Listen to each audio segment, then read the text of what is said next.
Fala, turma, beleza? Professor Rafael Venâncio na área.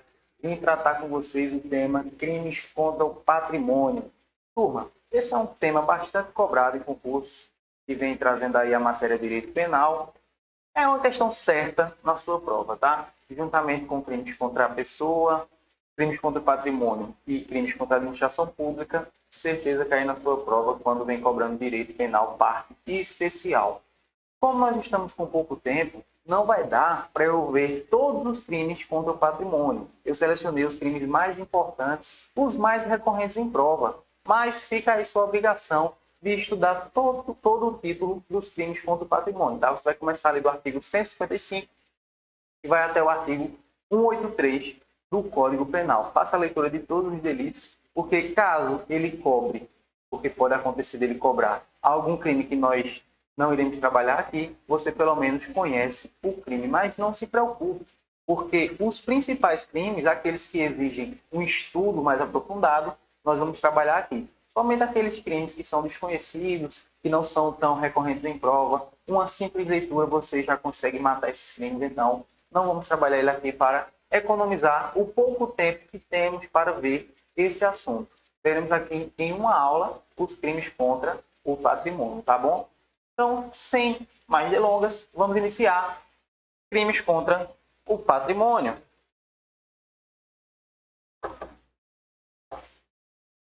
Começando pelo primeiro crime contra o patrimônio, o delito de furto.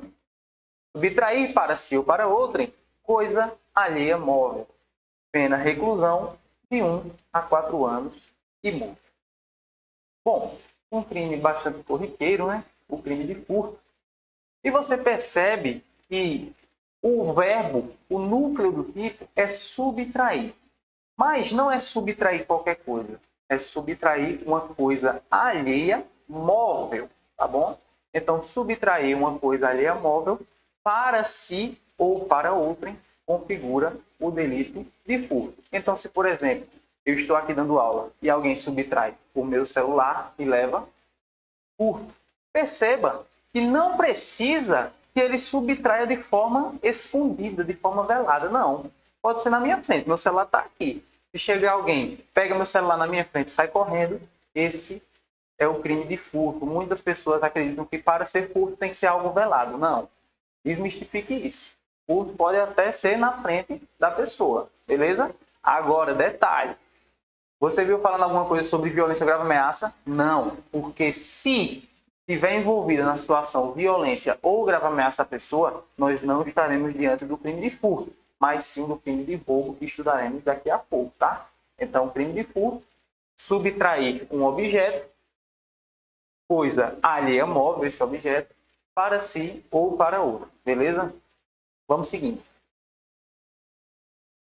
Sujeito ativo do crime. É um crime comum, ou seja, qualquer pessoa pode ser sujeito ativo do crime de furto. Só que eu coloquei uma observação ali, menos o proprietário, porque temos como elementar do tipo coisa alheia, tá bom?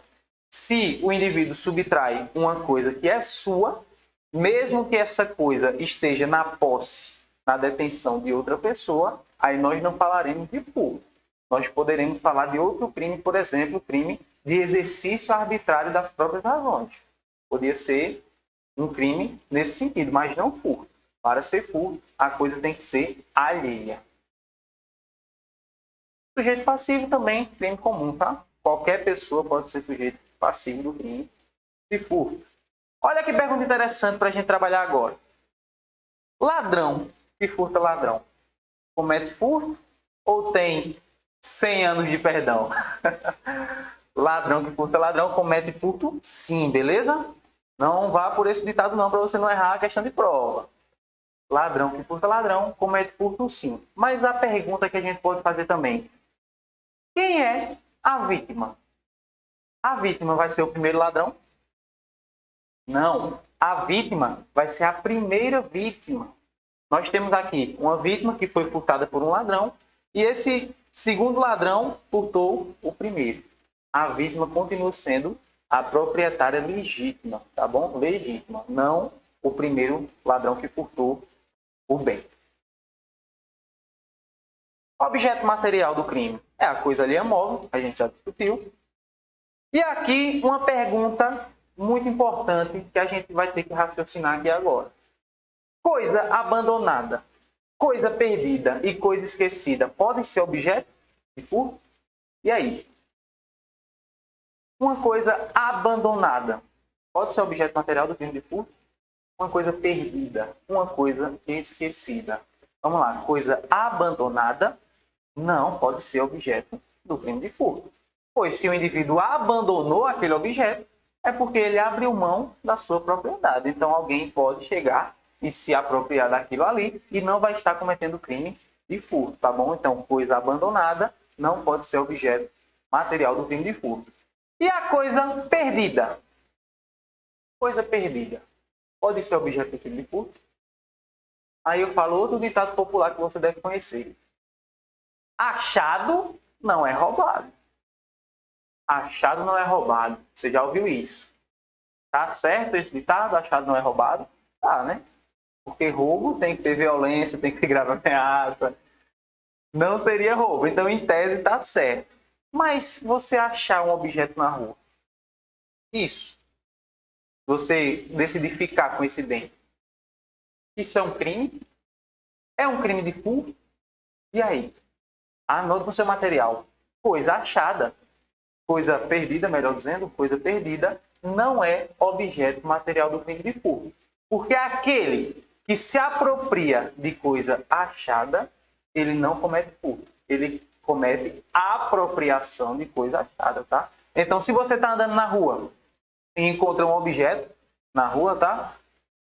Você não pode ficar com esse bem. Você tem uma obrigação legal de restituir ao dono, ou caso não seja possível identificar quem é o proprietário daquele bem, você tem a obrigação de levar para a autoridade policial, na delegacia, tá bom? O Código Penal lhe dá um prazo de 15 dias para você levar esse objeto para a delegacia. É até denominado um crime a prazo, pois você tem esse prazo aí para praticar a conduta. Caso você não pratique, aí sim você está incorrendo no crime de apropriação de coisa achada e não de furto, tá bom? Logo, coisa perdida não é objeto material do crime de furto. Pode, no caso concreto, acontecer de ser caracterizado outro crime, a apropriação de coisa achada e não furto. Beleza? E, por fim, coisa esquecida pode ser objeto de furto? Aí, na coisa esquecida, você coloca aqui sim. Coisa esquecida pode sim ser objeto de furto, tá?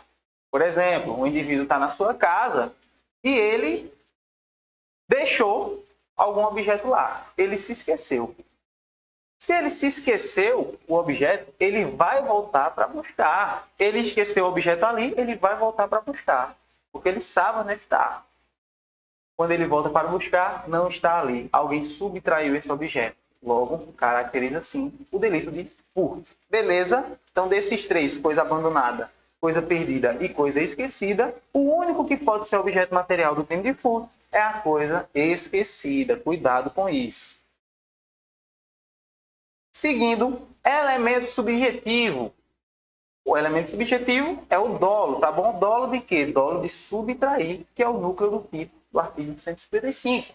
É chamado de animus furandi, beleza? E uma coisa muito importante aqui, hein? De forma definitiva. Coloquei aí o animus, ó, rem, sibi, habendo. O que quer dizer isso? Quando a gente viu o tipo penal, lá está dizendo subtrair para si ou para outrem. Tem que ter a definitividade. Você quer ficar com o bem ou quer entregar aquele bem para outra pessoa. Se for um furto, uma subtração para usar aquele bem e depois devolver ao proprietário, isso configura o crime de furto? Sim ou não? O furto de uso é crime no nosso ordenamento jurídico? Resposta: não. Por que não? Porque falta o ânimo de ficar com a coisa para si ou para outro. O chamado ânimos rem, sibi, habendo. Cuidado com esse termo, pode cair na sua prova, tá? Logo, a pergunta: furto de uso é crime no nosso ordenamento jurídico? Resposta: Não, não é crime porque falta a intenção de ficar com a coisa de forma definitiva, tá? Logo, se, por exemplo, eu chego aqui no CPEM, vejo que o computador de Everton está ali. Aí eu pego o computador de Everton, subtraio o computador de Everton, para acessar o meu e-mail que eu estou querendo resolver algumas coisas. Acesso o meu e-mail no computador dele, subtraí, tá? Ele tinha deixado lá no escritório dele, eu peguei, subtraí, levei para outro local, usei o notebook, acessei meu e-mail, enfim, depois voltei e deixei lá no mesmo canto. Cometi algum crime? Resposta, não. Mas, nesse caso, levando em consideração que ele não sentiu falta do bem, tá? Porque senão seria bom demais, né? Você iria pegar aí o objeto de qualquer pessoa e depois que ela sentisse falta, aí você diz, ah, mas eu ia devolver para você. Não. Para configurar o furto de uso, o proprietário do bem não pode perceber que o bem foi subtraído. E você também não pode causar nenhuma danificação no bem, tá? Porque se você danificar o bem, aí vai caracterizar o furto. Essa entrega do furto de uso tem que ser de forma rápida, espontânea, sem causar nenhuma danificação ao bem e de forma que o proprietário não sinta a falta desse bem para caracterizar o furto de uso. Tranquilo?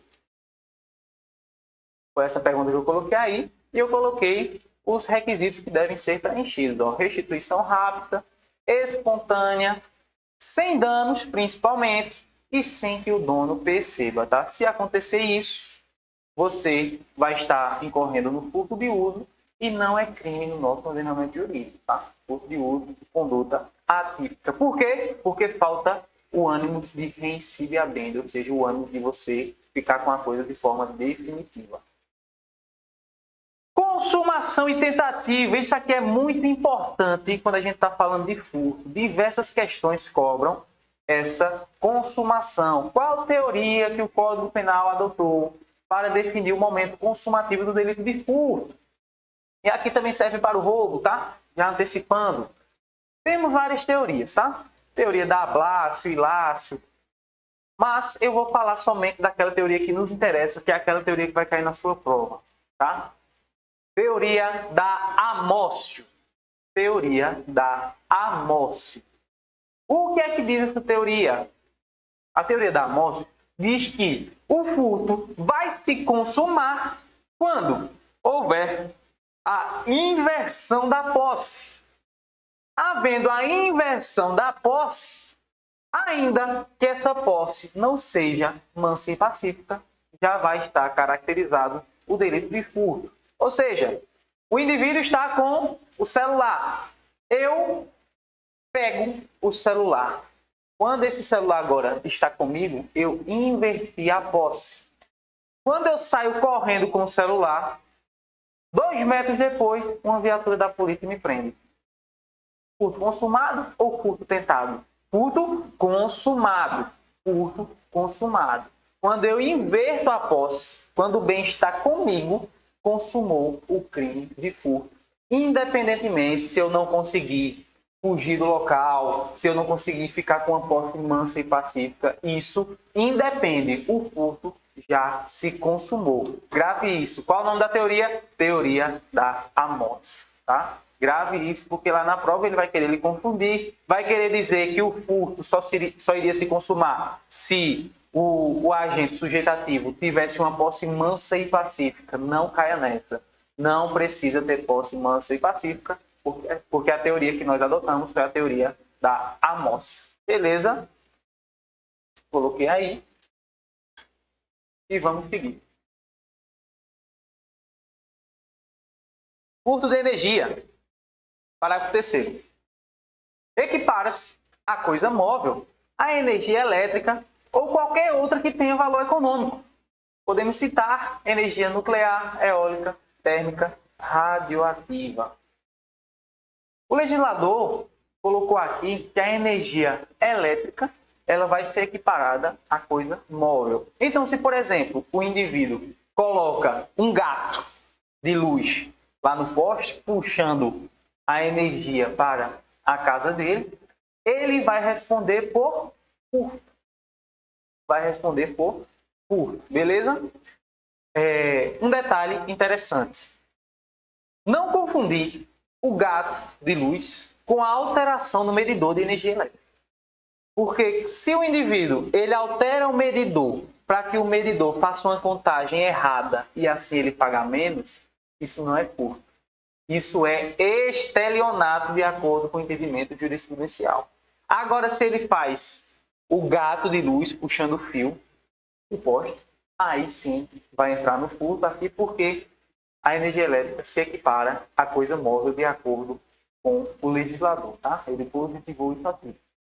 E perceba que ele termina falando do dispositivo aqui, ou qualquer outra que tenha valor econômico. Então, por exemplo, podem ter outras energias que não seja elétrica, propriamente dita, que vão caracterizar também o furto. E eu coloquei aqui uns exemplos: energia nuclear, energia eólica, energia térmica, energia radioativa. Aí, sobre isso, nós temos uma discussão. Antes de falar desse próximo tópico que eu coloquei, quero já trazer essa discussão que eu coloquei abaixo: subtração de sinal de TV. Você que tem aí na sua casa a famosa SkyGato, né? Brincadeira, tá? Mas aquele subtração de sinal de TV, né? Não paga a assinatura daquela empresa respectiva e subtrai, né, o sinal de TV sem pagar nada, né? Compra um aparelhozinho e não paga mais nada. Isso aí é crime? Esse sinal de TV se equipara a essas energias? Sim ou não? Resposta: não tem um posicionamento pacífico, tá bom? O que é que vai interessar para a gente? Nós temos o entendimento do STF sobre o tema. Então, apesar de o STJ divergir em alguns julgados, a gente vai levar o posicionamento do STF, tá bom? E o que é que o STF diz? O STF diz que não é crime. Aí você, aí da sua casa diz agora, ufa, né? O STF diz que não é crime. Porque para o STF, não se equipara a energia à questão do sinal de TV. E se você quiser fazer essa comparação, você vai estar incorrendo em analogia in malum partem, que é vedada no direito penal. A analogia no direito penal só é admitida in bonam partem, ou seja, em favor do indivíduo, em favor do réu, e não para prejudicar. Beleza? Então, esse é o posicionamento do STF, mas já adianto que não é um tema pacífico, tá? Não é um tema pacífico. O STJ tem alguns posicionamentos contrários, alguns precedentes, equiparando sim a energia elétrica. Mas vamos levar o posicionamento do STF, tá? E voltando aqui, coloquei também uma energia curiosa, que é a energia genética, que já caiu em prova, tá? O que seria essa energia genética? Sabemos que temos alguns animais que o sêmen vale muito dinheiro, né? Por exemplo, um cavalo de raça ou um cachorro de raça. E já caiu uma questão de prova no seguinte sentido: o dono de uma fêmea queria colocar ela para cruzar com um macho lá de raça, certo? Eu não lembro agora se era questão de cavalo ou se era cachorro. Se eu não me engano, era cachorro a questão. Falava de cachorro de raça, cachorro de raça. Aí vamos lá. O dono do macho não quis colocar ele para cruzar. E o dono da fêmea, não satisfeito, quando estava no período noturno, todo mundo dormindo, ele colocou a cachorra dele lá no quintal do vizinho e colocou eles para cruzarem sem que o dono do macho autorizasse isso. Ele cometeu que crime aqui? Furto de quê? De energia genética, beleza? Então, a curiosidade aí, já foi cobrado em uma questão de prova, então trouxe para vocês essa situação. E só para a gente concluir essa questão do sinal de TV a cabo, da subtração, já falei que o STF entende que não é crime, que seria analogia in malum partem, mas nós temos uma lei, que é a Lei 8.977 de 95, e no seu artigo 35 diz o seguinte: constitui ilícito penal a interceptação ou recepção não autorizada dos sinais de TV a cabo. Beleza. A lei diz que constitui ilícito penal. Mas eu pergunto, qual é a pena? Qual a sanção penal? A lei não traz. A lei não traz. Aí fica difícil, né? Não tem nenhuma penalização. A lei só fala que é o ilícito penal, certo? O ilícito penal, mas não tem nenhuma pena, nenhuma sanção penal. Mas o que a gente vai levar para a prova, de acordo com o STF, tá? Fato atípico. Furto famélico. O que seria o furto famélico? O furto famélico seria aquele furto que o indivíduo ele está furtando para se alimentar, beleza? Furto famélico, o furto que o indivíduo está subtraindo comida para se alimentar. O furto famélico é crime no nosso ordenamento jurídico. E aí? Veja só, se o indivíduo ele está em uma situação que ele não tem nenhuma renda econômica, não tem de onde tirar dinheiro, e ele subtrai a comida para se alimentar, ele está amparado por um excludente de licitude, qual seja o estado de necessidade. Só que, dependendo do caso concreto, nós podemos fazer uma análise ainda dentro do próprio fato típico, analisando ali aquela circunstância e vendo se tem tipicidade material ou não. Porque dependendo se não houver tipicidade material, ou seja, não houve lesão significativa ao bem jurídico protegido pela norma, nós podemos até aplicar o princípio da insignificância. Logo, nós excluiríamos o próprio fato típico. Não faríamos nem análise da ilicitude para saber se ele estava amparado pelo estado de necessidade. Então, furto famélico, ele furto que o indivíduo está furtando para se alimentar. Ou aplicamos o princípio da insignificância, ou aplicamos o estado de necessidade de acordo com o caso concreto. Agora, tem que estar em uma situação realmente de miserabilidade, porque se, por exemplo, o indivíduo tem renda, tem como se alimentar e ele vai furtar no mercado, aí a gente não pode falar em furto famélico, né? E talvez até poderia aplicar o princípio de significância dependendo do que ele tenha furtado, mas ele não estaria em estado de necessidade. Beleza? E essa súmula 567 do STJ, que está sendo cobrada em várias questões aí de concurso. Vamos ver o que ela diz. Sistema de vigilância realizado por monitoramento eletrônico ou por existência de segurança no interior do estabelecimento comercial, por si só, não torna impossível a configuração do crime de furto. Então vamos lá. O que é que estava acontecendo? Os indivíduos estavam indo em alguns estabelecimentos comerciais para furtar os objetos lá. Só que câmeras de segurança, seguranças na entrada e segurança circulando lá na loja também verificando a possível realização de crimes. O que é que os advogados estavam argumentando? Que era crime impossível, porque não teria como o indivíduo conseguir furtar aqueles objetos, porque tinha câmera de segurança sendo acompanhados ali, né? A todo momento. Segurança dentro da loja, então eles não iriam conseguir concretizar o crime de furto. Esse era o argumento da defesa, tá? Mas isso chegou no STJ e o STJ disse, epa, peraí, não é só porque tem uma câmera de segurança e tem seguranças trabalhando ali que isso vai caracterizar um crime impossível. Não, isso por si só não caracteriza o crime impossível. É isso que essa súmula está dizendo, tá? Muita atenção com isso, porque essa súmula vem caindo em provas de concurso, dizendo justamente isso.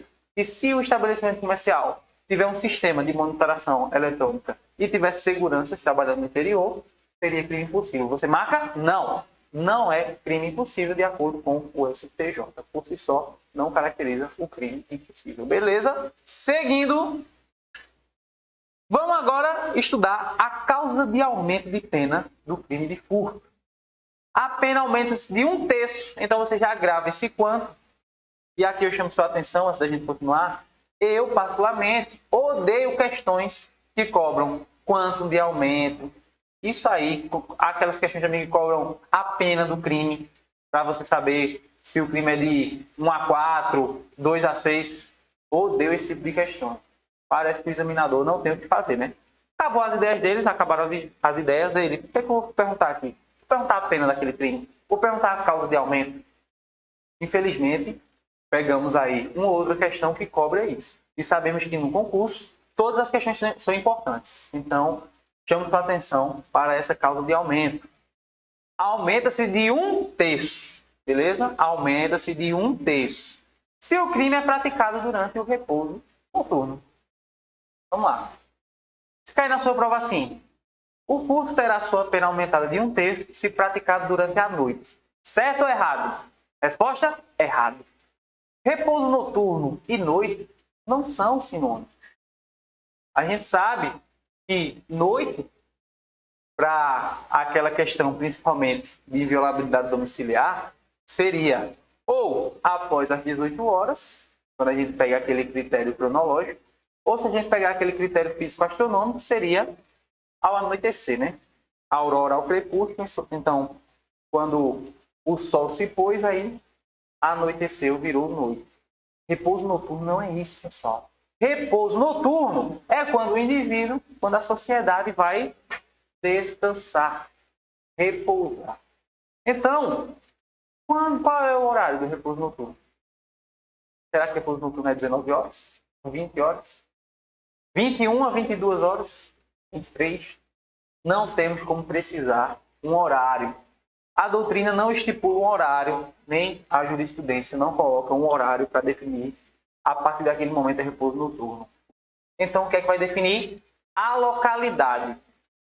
Aqui, poderemos ter um horário para repouso noturno. Um interior, mais ainda, né? Um sítio, terá outro horário de repouso noturno. E uma grande capital terá outro horário de repouso noturno, tá? Não queira comparar o repouso noturno de uma cidade do interior, quase um sítio, e, sei lá, 19 horas todo mundo já está deitado nas suas casas, com o repouso noturno de uma grande capital, o centro da cidade de uma grande capital. Ali, 19 horas, o pessoal ainda está na ativa. O pessoal só vai dormir ali 11 horas, meia-noite. Então, o repouso noturno vai variar de acordo com a localidade. Então, não se preocupe na hora da prova com questão de horário. Ele não vai cobrar isso de você. Beleza? Coloquei essa observação e outras observações agora, tá? Não importa se a vítima estava presente no imóvel ou se estava acordada ou dormindo. Concurseiro, eu não sei você, mas eu só estudava de madrugada. Minha casa tinha muito barulho, aí qual era o melhor horário de eu estudar? Quando o pessoal ia dormir. Então, quando dava 10 horas da noite, era que eu começava mais ou menos os meus estudos e pegava ali até umas 3 horas da manhã. Logo, se o indivíduo ele viesse furtar a minha casa, pulou o muro da minha casa para furtar, quando ele entrou na minha casa, tá eu lá, concurseiro, estudando, cafezinho na mão, ele olha para mim, furta alguma coisa e sai correndo. E aí? Era de madrugada, 1 hora da manhã, mas eu estava acordado. E aí? Ele vai ter essa causa de aumento do repouso noturno? Vai, beleza? Porque não é o fato de eu estar acordado que vai modificar isso. Porque essa questão do repouso noturno não está relacionada à própria vítima, mas sim à coletividade. Naquele horário, a vigilância daquela sociedade, daquela comunidade está diminuída. Logo, vai incidir a causa de aumento. Ainda que eu nem estivesse no imóvel. Mesmo que eu não estivesse no imóvel, ainda assim iria incidir a causa de aumento. Beleza? Para os tribunais superiores, se aplica para imóveis residenciais e comerciais. Aqui outro detalhe, tá? Não é só a residência onde você mora. Os estabelecimentos comerciais também vão ter essa causa de aumento. Porque, como eu falei, não é a questão de quem está ali dentro, mas sim a coletividade que, naquele momento de repouso noturno, meio que abaixa sua guarda, né? A vigilância está diminuída, tá bom? E eu já vi uma questão agora que eu me lembrei, que falava o seguinte, que era um indivíduo que ele era segurança, ele trabalhava no período noturno. Logo, durante o dia, ele dormia. Durante o dia, ele dormia porque ele trabalhava de segurança no período noturno. E quando o indivíduo foi furtar a casa dele, foi de dia e ele estava dormindo. Estava repousando, estava de dia. Dependendo da hora aí de dia, ele estava dormindo porque tinha largado o serviço, chegou cansado e foi dormir. E aí, incide a causa de aumento? Resposta: não. Não incide a causa de aumento. Por quê? Porque não está no repouso noturno. Você não olha para o indivíduo que está na casa. Você analisa o fator da comunidade. Beleza? Outra observação é que, apesar de divergência, o STJ entende que também se aplica para o furto qualificado. O pessoal, a doutrina, parte dela, quando analisava esse dispositivo, alguns diziam que essa causa de aumento só seria para o furto simples e não para o furto qualificado, porque o furto qualificado está abaixo dessa causa de aumento. E por uma questão topográfica, eles diziam que essa causa de aumento só se aplicaria para o que estava acima, que seria o furto simples, e não para o furto qualificado que estava abaixo. Mas o que prevalece hoje é que se aplica tanto para o furto simples quanto para o furto qualificado. Tranquilo? Furto privilegiado. Vamos lá, o furto privilegiado. Se o criminoso é primário e é de pequeno valor a coisa furtada, o juiz pode substituir a pena de reclusão pela de detenção, diminuí-la de 1/3 a 2/3 ou aplicar somente a pena de multa. O que eu quero que você grave aqui? Os requisitos para se aplicar o furto privilegiado. Quais são eles? Criminoso primário e de pequeno valor a coisa furtada. Pelo amor de Deus, não confunda pequeno valor da coisa furtada com valor insignificante. Porque quando estamos diante de um objeto que o valor é insignificante, nós podemos aplicar em tese o princípio da insignificância. E o princípio da insignificância vai tornar o fato atípico. Aqui não é uma coisa de valor insignificante, mas uma coisa de pequeno valor. E o que seria essa coisa de pequeno valor? Anota no seu material. A jurisprudência entende que coisa de pequeno valor seria aquela coisa que é no valor de até um salário mínimo. Beleza? Coisa de pequeno valor até um salário mínimo. Não confunda com valor insignificante, que aí nós aplicaríamos o princípio da insignificância, em tese, e assim excluiria a tipicidade material daquele delito. Tá bom? Isso tornaria um fato atípico. Aí, beleza, aplicou o princípio aplicou o furto privilegiado. Quais são os benefícios? O juiz pode substituir a pena de reclusão pela de detenção, diminuí-la de 1 a 2/3 ou aplicar somente a pena de multa. Beleza? As observações que eu coloquei aí. E outras, não é necessário ter bons antecedentes, porque ele fala se o criminoso é primário, não fala nada com relação aos antecedentes dele. Não confundir coisas insignificantes que geram a tipicidade da conduta, bate nessa tecla aqui com vocês, e configura direito subjetivo, desde que preenchidos os requisitos. Isso quer dizer, se o indivíduo preenche os requisitos, ou seja, ele é primário e a coisa que ele furtou é até um salário mínimo, o juiz tem que aplicar esse benefício, tá? O juiz não pode escolher se vai aplicar ou não. Preencher os requisitos, o juiz tem que aplicar. É um direito subjetivo. Agora vamos para o furto qualificado. A pena de reclusão de 2 a 8 anos e multa se o crime é cometido. Perceba que a qualificadora modifica o quanto da pena do furto. O furto simples do CAT, a gente viu que a pena é de 1 a 4 anos de multa. Aqui nós temos pena de 2 a 8 anos. Logo, você não pode confundir causa de aumento com qualificadora. Se ele dissesse assim para você que o furto durante o repouso noturno é qualificado, você marcaria certo ou errado? Errado. Porque ser praticado durante o repouso noturno é uma causa de aumento de pena. De quanto? 1/3, nesse caso. Já o furto qualificado, ele não bota uma fração de aumento. Ele cria uma nova pena em abstrato. Aqui a pena agora vai ser de 2 a 8 anos em multa. Então, cuidado. No furto, nós só temos uma causa de aumento. Qual é a causa de aumento do furto? Repouso noturno. O resto vai ser qualificadora aqui no furto. E chama a sua atenção para isso, porque quando a gente for estudar o roubo, a gente vai perceber que muitas das qualificadoras do furto são causas de aumento do roubo. Beleza? Então, não confunda qualificadora com causa de aumento. São coisas distintas e o examinador gosta de cobrar isso, hein? Gosta de dizer que uma causa de aumento é uma qualificadora e vice-versa. Beleza? Vamos lá. Quando é que o furto vai ser qualificado? Com destruição ou rompimento de obstáculo à subtração da coisa.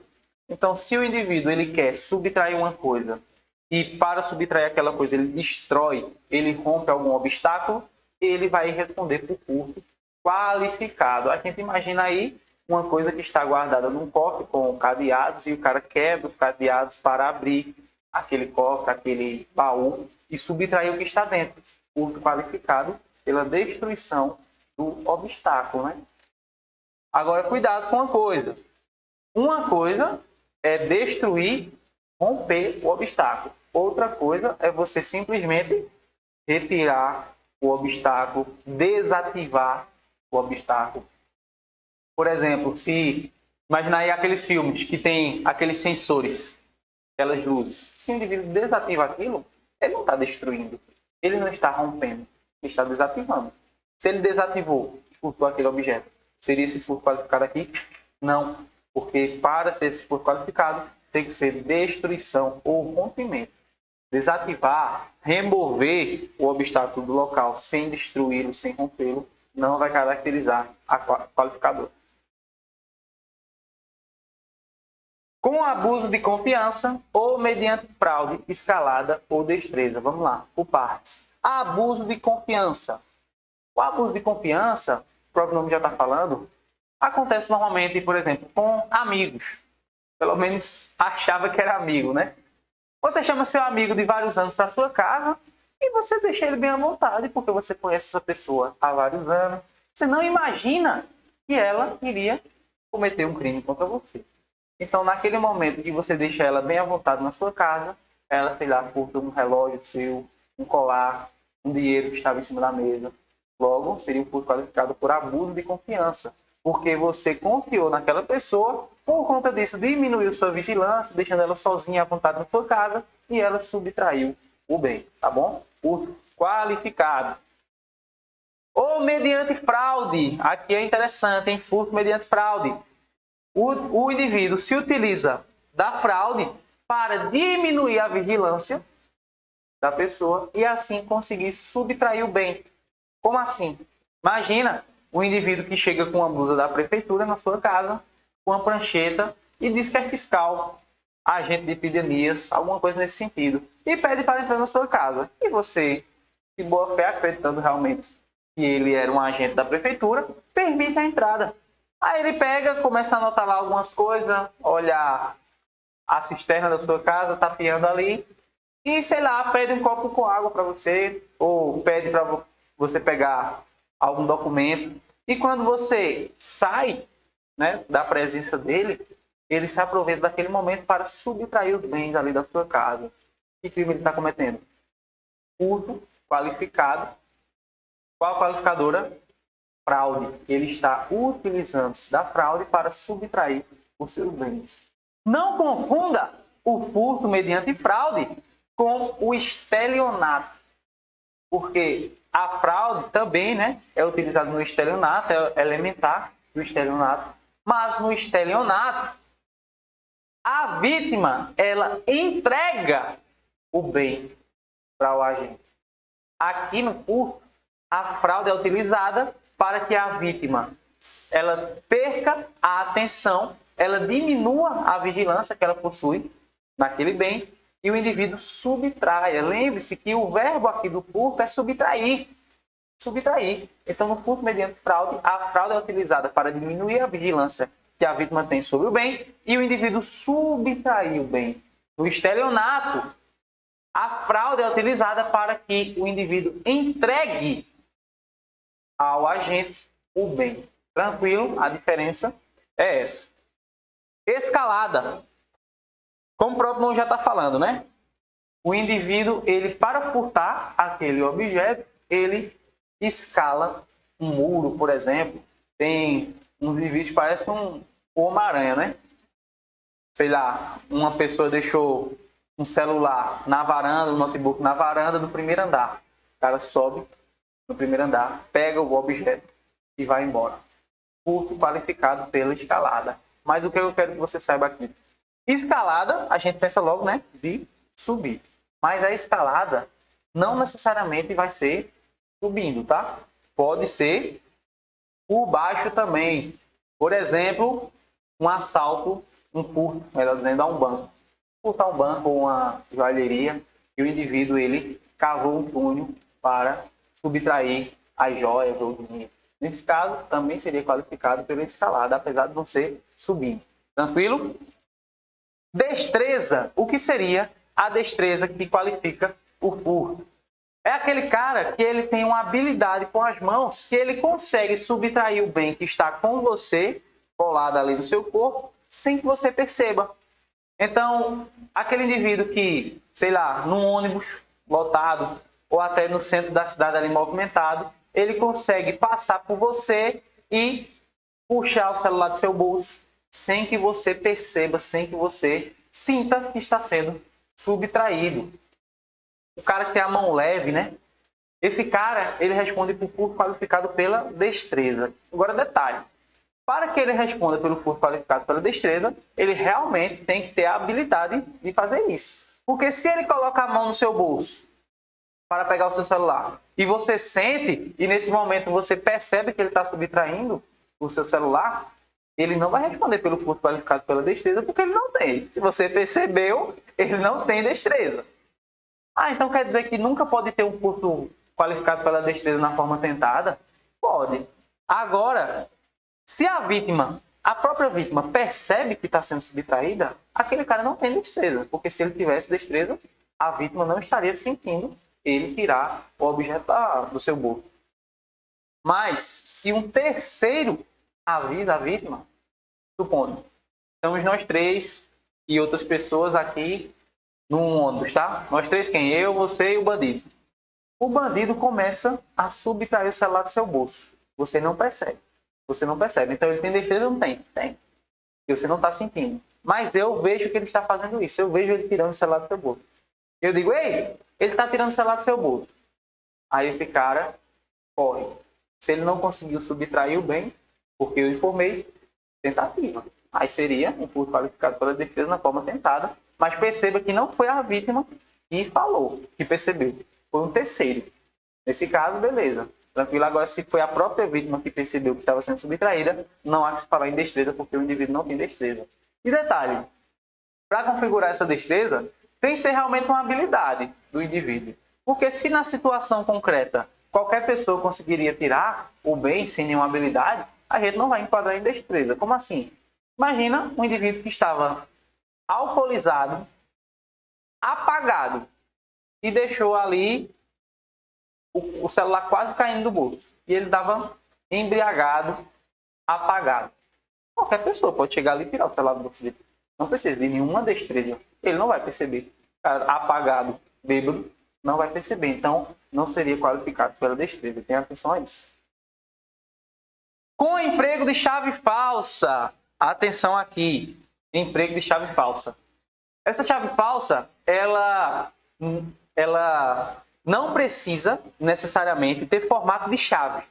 Pode ser qualquer objeto que tenha formato de chave ou não, que não seja a verdadeira também, que é utilizada para subtrair o bem. Por exemplo, um indivíduo que vem com essas chaves mixtas, abre o carro e vai embora com o carro.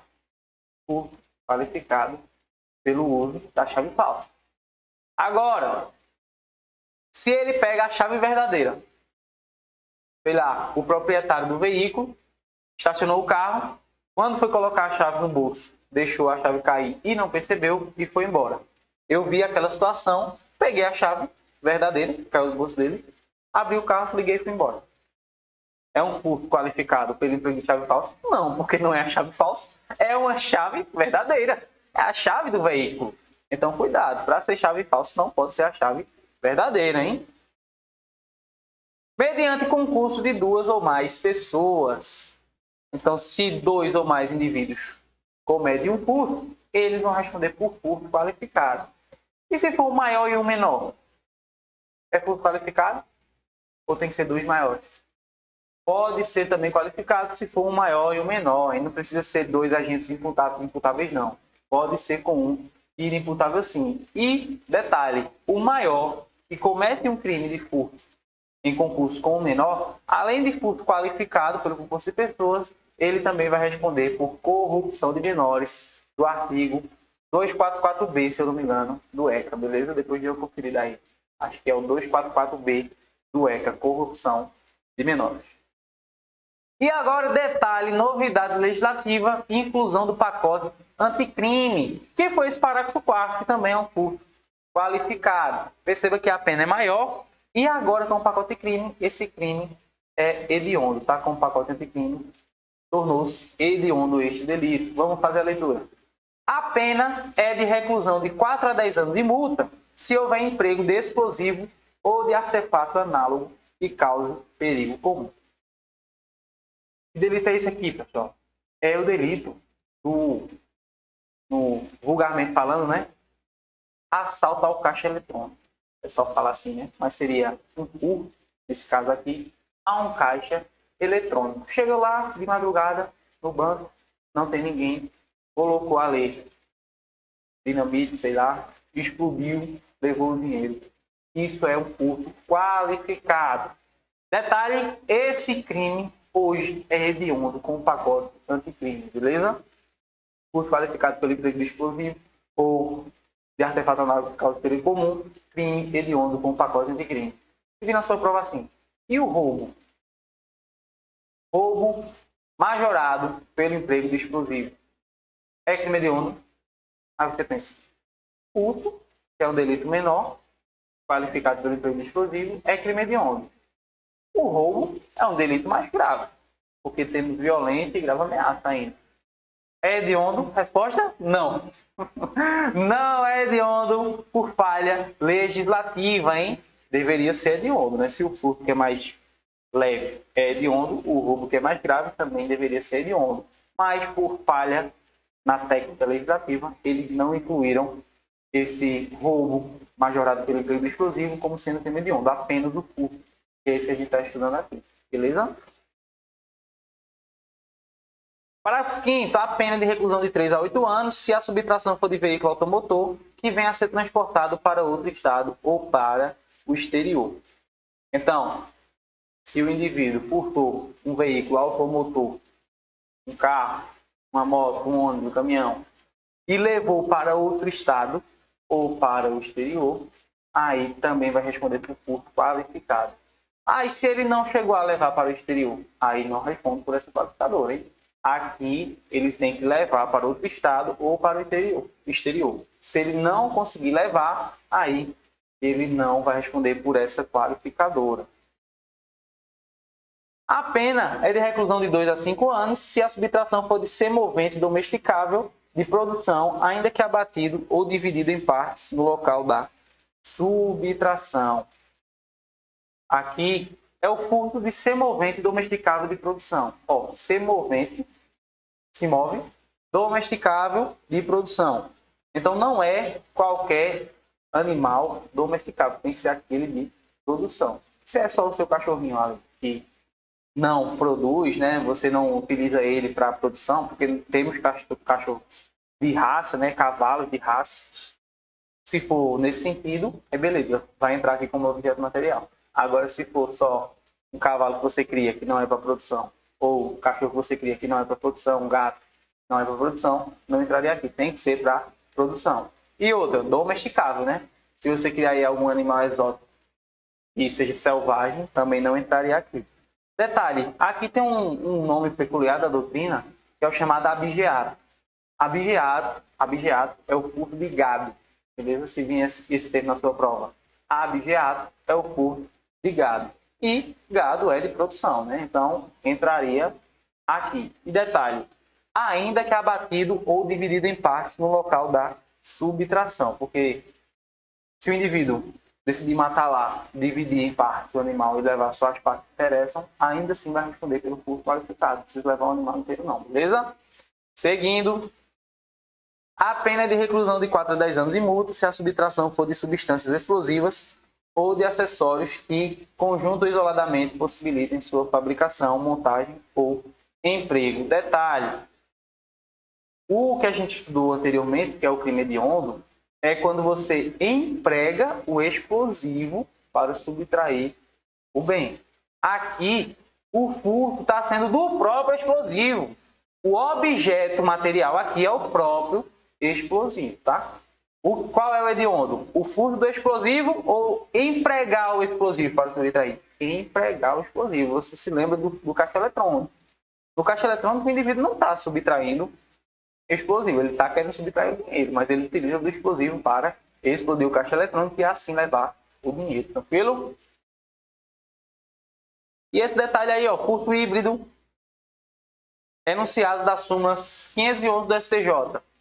O furto híbrido é o furto qualificado, privilegiado ao mesmo tempo.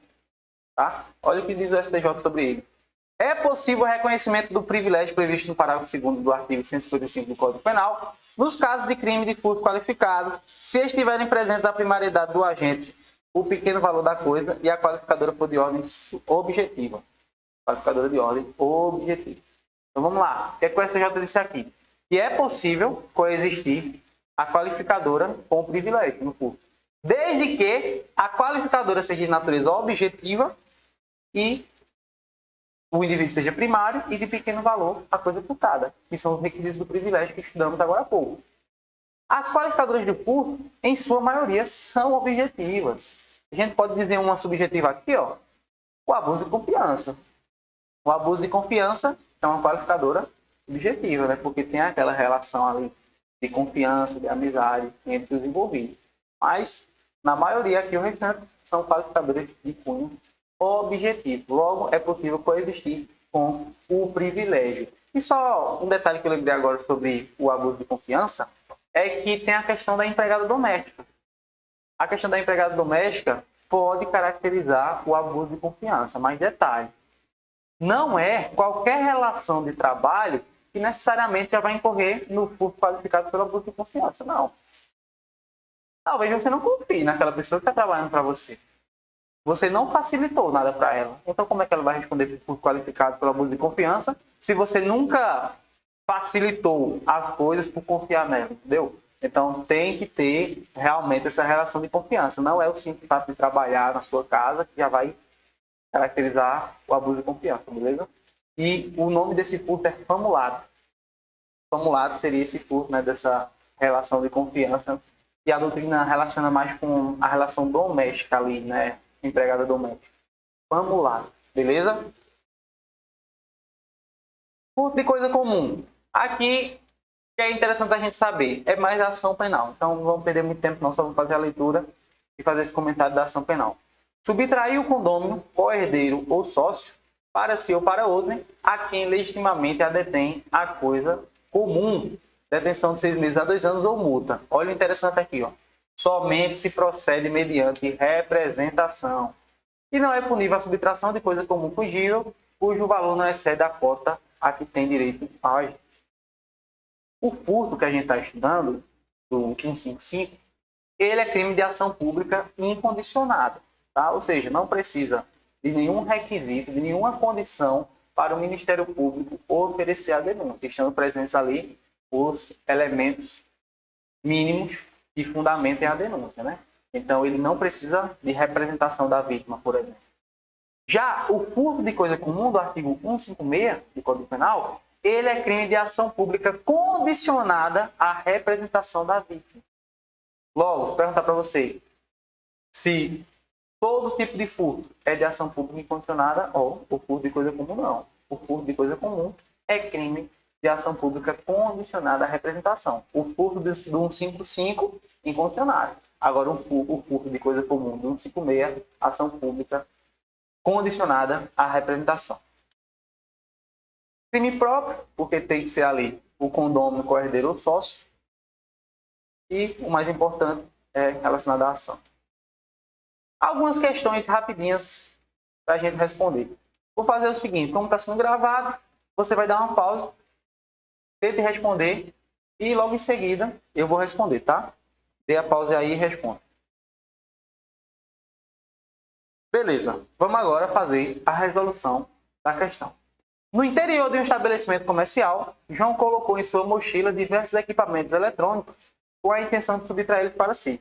Após conseguir sair do estabelecimento sem pagar pelos produtos, João foi detido, ainda nas proximidades do local, por agentes de segurança que visualizaram o trecho de sua ação pelo sistema de câmeras de vigilância Os produtos em poder de João foram recuperados e avaliados em R$ 1.200. Você está lembrado de alguma súmula que eu passei para você? Aquela súmula do STJ, né? Vamos aplicar ela aqui agora. Nessa situação hipotética, caracterizou-se tentativa inidônea de crime de furto. Tentativa inidônea é o crime impossível. O que é que aquela súmula dizia? Só porque tem sistema de monitoramento de câmeras e de segurança no interior do estabelecimento, é crime impossível? Não é crime impossível, hein? Um fato atípico pela incidência do princípio da insignificância. Vamos lá. Ele colocou que o cara subtraiu 1.200. Insignificância aqui, R$ 1.200, mais que um salário mínimo? Não, né? A prática de um crime de furto. Essa daí, beleza? Letra C, o nosso gabarito. Cometeu o crime de furto. Não se aplica insignificância, não é crime impossível. E só para complementar aqui, letra D e letra E, mais uma vez ele fala em crime impossível. A letra D por ineficácia absoluta do meio e a letra E por absoluta impropriedade do objeto. Não, não é crime impossível, súmula do STJ aqui. Isso não, beleza? Seguindo, próxima questão, você também vai dar pausa, vai tentar responder e depois ver a correção. Dê pausa e responda.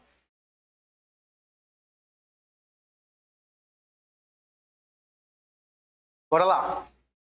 No crime de furto, caracteriza-se como causa de aumento de pena, mas não qualificadora do crime. O que foi que eu disse? O que é que ele está querendo agora? Que você saiba o que é qualificadora, o que é causa de aumento. Você tem que saber isso. O furto, eu falei que ele só tem uma causa de aumento. Qual é? Isso aí, repouso noturno. Repouso noturno. O resto é qualificadora no furto.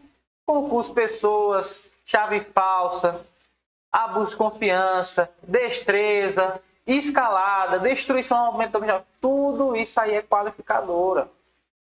Causa de aumento só praticado durante o repouso noturno. Vamos ver?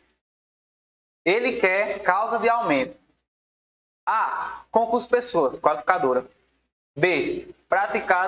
A prática do crime durante o repouso noturno. Essa daí. Gabarito letra B. Mas vamos ver as outras? C. Abuso de confiança, fraude, escalada, destreza, qualificadora. Chave falsa, qualificadora. E letra E. Destruição, rompimento de obstáculo, auxiliação da coisa, qualificadora. É uma forma de cobrar que eu não gosto muito. Prefiro questões práticas porque demanda mais conhecimento. Isso aqui é mais decoreba do que conhecimento. Mas é cobrado em prova, né? Isso aqui foi cobrado para escrivão do curso da Polícia Civil do Ceará. Tentem responder isso daí.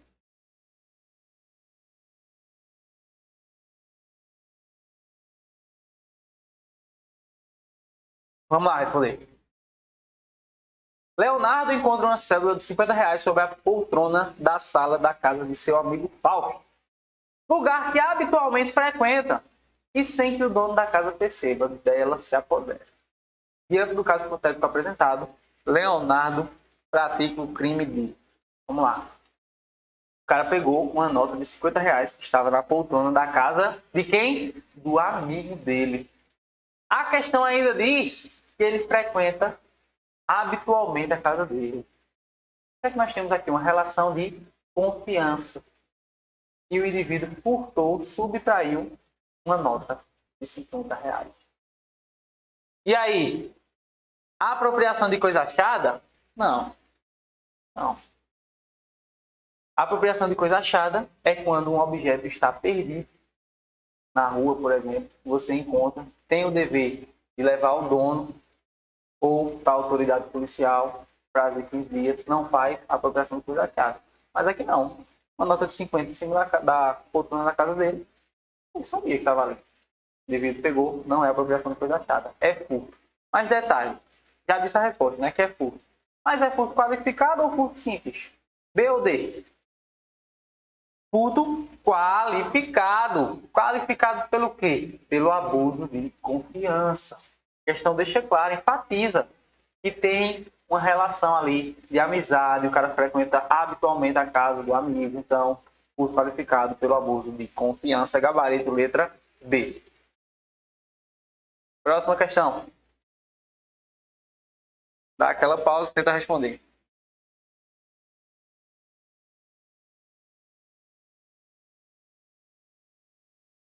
Vamos lá.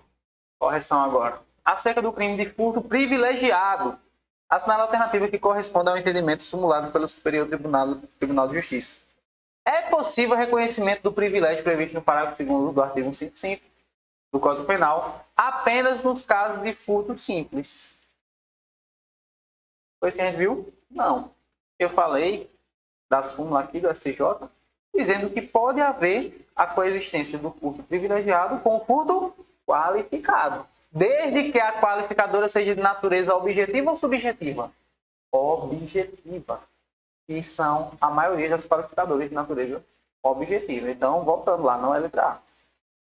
É possível o reconhecimento do privilégio previsto no parágrafo 2º do artigo 155 do Código Penal nos casos de crime de furto qualificado? Sim, se estiverem presentes a primaridade do agente, o pequeno valor da coisa e a qualificadora de ordem objetiva. Perfeito. Gabarito, letra B. Letra C, ele diz apenas nos casos de furto simples, já para por aí. Letra D, ele fala furto qualificado, só que no finalzinho ele diz de ordem subjetiva na letra D. Errado, a qualificadora tem que ser de ordem objetiva.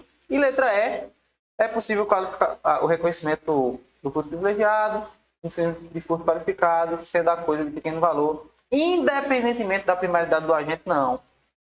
Requisitos do privilégio do furto: ser primário e ser de pequeno valor a coisa furtada. E eu disse que o pequeno valor se considera, de acordo com o entendimento jurisprudencial, até um salário mínimo. Seguindo, próximo delito, crime de roubo. Ó, nós perdemos um tempão agora, né? 1 hora de aula somente em furto. Mas, a partir de agora, a aula vai ser mais rápida, porque muitas coisas do furto se aplicam ao roubo. Eu só vou pegar aqueles pontos agora diferentes, tá? Momento consumativo, a teoria, as elementares aqui, eu só vou falar daquelas que vão modificando. Eu não vou perder esse tempo todo no roubo, muito menos nos próximos crimes. Furto e roubo são crimes mais densos da gente estudar aqui.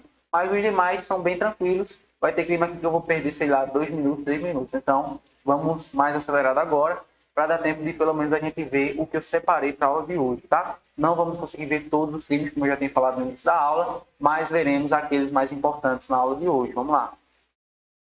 Subtrair coisa móvel alheia. Perceba que aqui, basicamente, repete o crime do artigo 155, que é o furto, né? Só inverteu a ordem aqui, para si ou para outrem. O que muda é agora, hein? Mediante grave ameaça ou violência à pessoa, ou, depois de havê-la, por qualquer meio reduzido à impossibilidade de resistência. Reclusão de 4 a 10 anos e multa. O que é que a gente percebe aqui de início? O roubo, ele nada mais é que um furto acrescido de quê? Violência à pessoa ou grave ameaça. E ele, nessa parte final, fala de você reduzir a capacidade de resistência da vítima, né? Então, perceba que, primeira observação, o roubo ele é um crime complexo.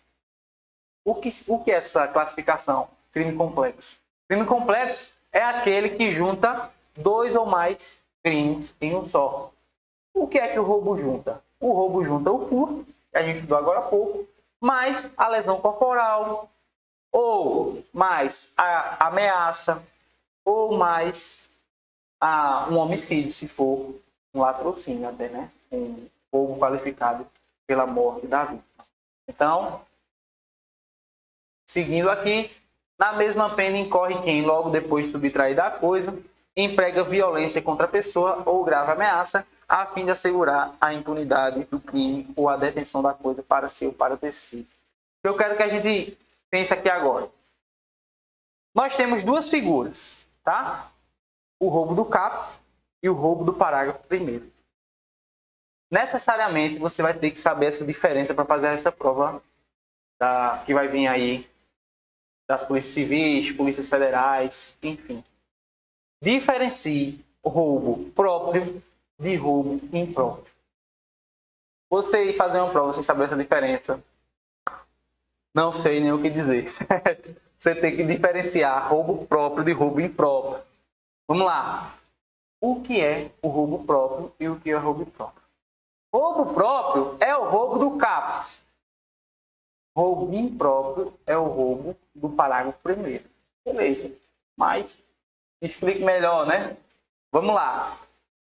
O roubo impróprio, ele nada mais é que um furto, iniciou um furto, e no final, o indivíduo, ele emprega a violência para ficar com a coisa. Mais ou menos a ideia é essa, tá? A ideia é essa. No roubo próprio, a violência ou agrava ameaça, ela é empregada para o indivíduo conseguir subtrair o bem. Então vamos lá, você está com seu celular aí. Eu chego e, bora, isso aqui é um roubo, quero o seu celular, senão eu atiro em você. Eu estou empregando uma grave ameaça para você me entregar o seu celular. Você me entregou o seu celular. Roubo próprio. Agora, roubo impróprio. Você está aí, eu chego de fininho, pego seu celular. Quando eu pego seu celular, você percebe. Você percebe e diz, ei, meu celular. Ó, seu celular está comigo já. Já subtraiu ou não? Subtraí, está comigo. Aí você, ei, meu celular. Aí diz, seu celular. Quer seu celular ou quer levar um tiro? Escolha. Se você quer seu celular, vou ter que lhe matar aqui. Ou posso ir embora. O que você quer? Afinal, pode ir embora, tá bom. Ah, tá bom. Isso aqui foi o quê? Um roubo impróprio. Começou com um furto. Ó, começou com um furto. E depois eu usei de uma grave ameaça para você não vir tomar o celular de mim. Mas no roubo próprio, a violência ou a grave ameaça é exercida antes, ou pelo menos concomitante, à subtração. Percebe? Olha o parágrafo primeiro. O parágrafo primeiro é o quê? Roubo impróprio. Na mesma pena incorre quem? Logo depois de subtrair a coisa. Lembre do meu exemplo. Eu primeiro subtraí o bem. Aí, ó, emprega violência contra a pessoa, grave ameaça, a fim de assegurar a impunidade do crime ou a detenção da coisa para si ou para outro. Então, como eu falei no meu exemplo, eu primeiro subtraí, sem você perceber, subtraí, aí você se ligou. Aí, ei, meu celular, empreguei a grave ameaça para ficar com o objeto. Isso é roubo impróprio. Roubo impróprio. Agora, o roubo próprio, a violência, violência ou grave ameaça, ela é empregada ou antes ou concomitante à subtração do bem. Então, se eu chego você, se é um roubo, me deu seu celular, ou lhe agrido para tomar o seu celular, isso é roubo próprio. O que é que o pessoal costuma confundir? Essa parte final aqui, ó. Parte final do artigo 57 caput. Ou, depois de havê-la, por qualquer meio reduzida à impossibilidade de resistência. Famoso exemplo do Boa Noite Cinderela. O cara bota um comprimido na bebida de uma pessoa para que ela adormeça. Quando ela adormece, ele subtrai o celular, o relógio, o colar dela. Isso é roubo próprio ou roubo impróprio? Isso é roubo próprio. Isso é roubo próprio. Eu disse para você que o roubo próprio é o caput e o roubo impróprio é o parágrafo primeiro. Essa parte que eu acabei de ler, esse exemplo que eu dei, né, Boa Noite Cinderela, essa parte final do caput, roubo próprio, ou depois de havê-la por qualquer meio reduzida à impossibilidade de resistência. Aí, cuidado para não embaraçar as coisas. Eu estou dizendo que isso é roubo próprio para você, beleza? Mas a violência empregada é uma violência imprópria. Olha o detalhe, hein? Eu não estou agredindo a pessoa com uma violência própria. A violência ela pode ser própria ou imprópria. Violência própria é você agredir a pessoa para subtrair aquilo ali, né? Trazendo aqui para o contexto do roubo. Então, se eu dou um murro na cara de um indivíduo para que ele me entregue o celular, isso é roubo próprio com violência própria, porque eu agredi ele para tomar o celular. Beleza. Mas, nesse exemplo que eu dei do Boa Noite Cinderela, eu estou colocando remédio na bebida. Isso não é uma violência própria. Isso é uma violência imprópria. Mas, apesar de a violência ser imprópria, veja, a violência é imprópria. Mas isso faz com que o roubo seja impróprio? Resposta? Não. Porque o roubo impróprio, o indivíduo ele subtrai primeiro, lembra? Roubo impróprio. O indivíduo subtrai primeiro e depois que ele subtrai, ele emprega a violência ou grave ameaça para ficar com a coisa. Roubo impróprio. No Boa Noite, Cinderela, o indivíduo botou remédio na bebida da vítima e depois que ela adormeceu, ele subtraiu as coisas. Então, a violência imprópria foi empregada antes ou depois de subtrair os bens? Antes. Se a violência foi empregada antes, é roubo próprio ou impróprio? Próprio. Roubo próprio. Beleza? Não confunda. Isso aqui é muito importante, hein? Recapitulando. Roubo próprio é o do caput. Roubo impróprio é o do parágrafo 1º. Roubo próprio admite violência própria e violência imprópria, que seria você reduzir a capacidade de resistência da vítima, mas continua sendo roubo próprio. Agora, o roubo impróprio só admite violência própria, beleza? Roubo impróprio só admite violência própria. E lembrando que o roubo impróprio, você primeiro subtrai o bem e depois emprega a violência. Show? Segue o jogo. Crime complexo, já falei, né? Aqui a diferença de roubo próprio e roubo impróprio. E a pergunta que cai em prova, mas tem muita polêmica. Você tem que saber. Cabe tentativa de roubo impróprio? Com relação ao roubo próprio, não temos discussão. Cabe tentativa no roubo próprio. Mas a pergunta é se cabe tentativa no roubo impróprio. E aí? Já adianto que tem divergência doutrinária. Mas o que é que você vai levar para a prova? Prevalece que não cabe tentativa de roubo impróprio. Por quê? Pensa aí, o mesmo exemplo, para a gente fixar ele na cabeça. Primeiro eu subtraí o bem. Subtraí o celular. O que é que temos aqui, por enquanto? Um furto. O roubo impróprio, ele começa um furto. Se eu subtrair o celular, a vítima percebeu e vem tirar satisfação, ou eu emprego a violência, tornando assim um roubo impróprio, ou eu não emprego a violência e corro. Vira o quê? Então, detalhe, roubo impróprio prevalece, pelo menos tem funcionamento contrário, mas prevalece que não tem como ter tentativa. Por quê? Porque ou vai ser um furto, ou vai ser o roubo impróprio. Se eu não emprego violência, é furto. Porque eu já subtraí a coisa. É furto, furto consumado. Teoria da amórcio. Invertir a hipótese. Se eu emprego a violência, aí roubo impróprio. Show? É isso que você vai levar para a prova. E aqui só uma observação, que o roubo de uso é crime, tá? Vimos que o furto de uso não é crime, mas aqui prevalece que o roubo de uso é crime sim, porque aqui nós temos ofensas a outros bens jurídicos, e não só o patrimônio, mas a integridade física do agente, a integridade psíquica, enfim. Causas de aumento do roubo. Percebe o detalhe do quanto, hein? A pena aumenta de 1/3 até a metade. 1/3 até a metade. Vá lembrando assim. No furto, a causa de aumento do repouso noturno foi 1/3. Aqui, a causa de aumento do roubo já está 1/3 até metade. Hein? Vá pegando nesse estilo aqui. Se há concurso de 2 ou mais pessoas. Olha o detalhe, hein? Olha o detalhe. Concurso de pessoas é causa de aumento no roubo. Aumento de 1/3 até a metade. E no furto? É causa de aumento? Não, porque o furto só tem uma causa de aumento, que é o repouso noturno. Concurso de pessoas é qualificadora do furto. Atente para esse detalhe. Se a vítima está em serviço de transporte de valores e o agente conhece tal circunstância. Ó, a vítima está em serviço de transporte de valores, hein? Vou dar um exemplo. Você me diz se incide essa causa de aumento ou não.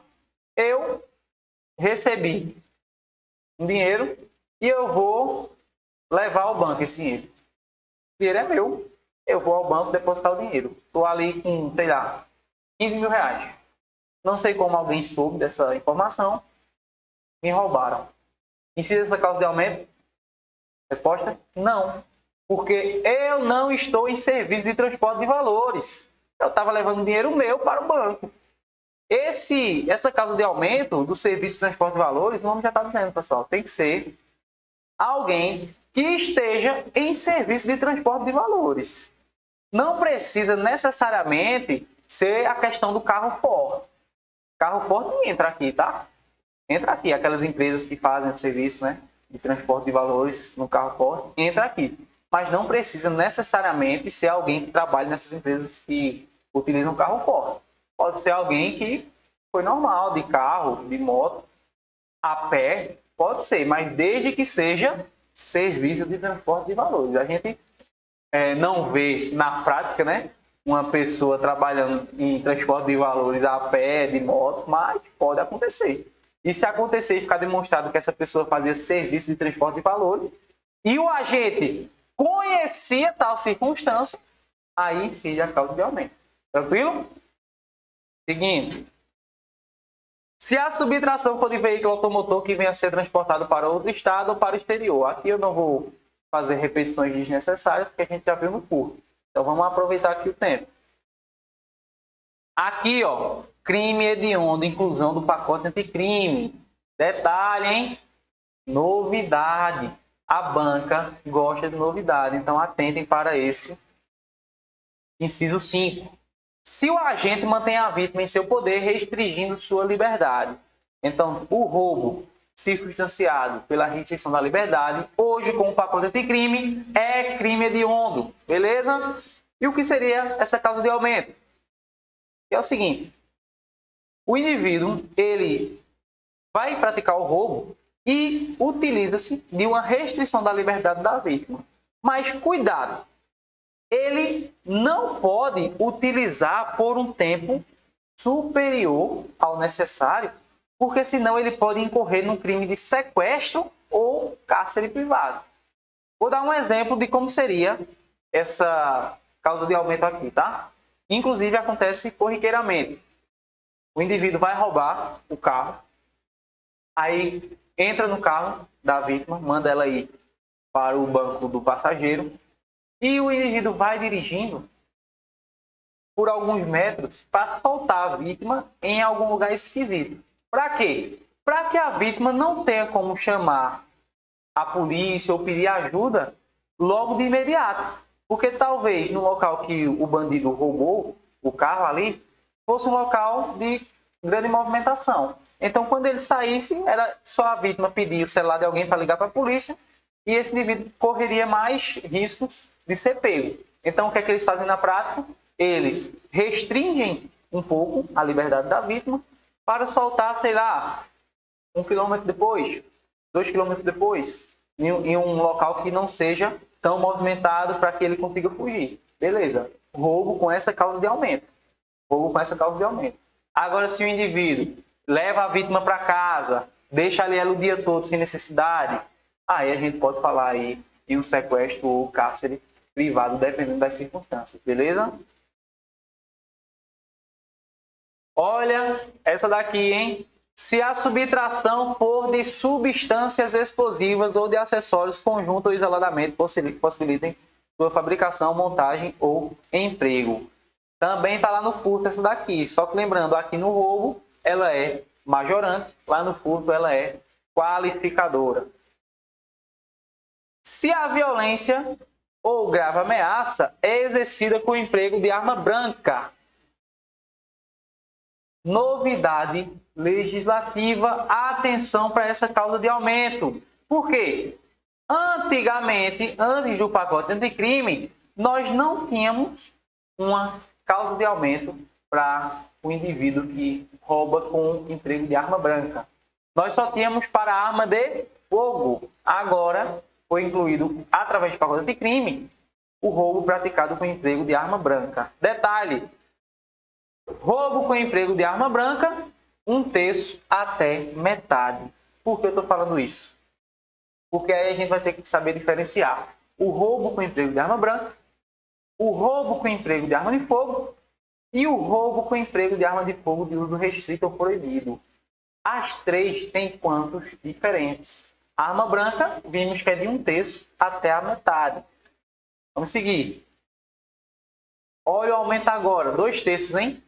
2/3 Para quem comete o roubo com o quê? Emprego de arma de fogo. Ó, se a violência ou ameaça exercida com emprego de arma de fogo. Detalhe, crime hediondo. Vamos lá, vou bater nessa tecla, hein? Vai cair na tua prova. Roubo com emprego de arma branca, novidade legislativa, de 1/3 até a metade. Roubo com emprego de arma de fogo, aumento de 2/3. Aumento de 2/3. E detalhe, o roubo com emprego de arma de fogo, hoje com pacote de crime, é crime hediondo. Beleza? Também aumenta-se 2/3 para quem? Se há destruição ou rompimento de obstáculo mediante o emprego de explosivo ou de artefato análogo que cause perigo comum. Detalhe, o furto nessas condições é hediondo. O roubo nessas condições é hediondo? Não.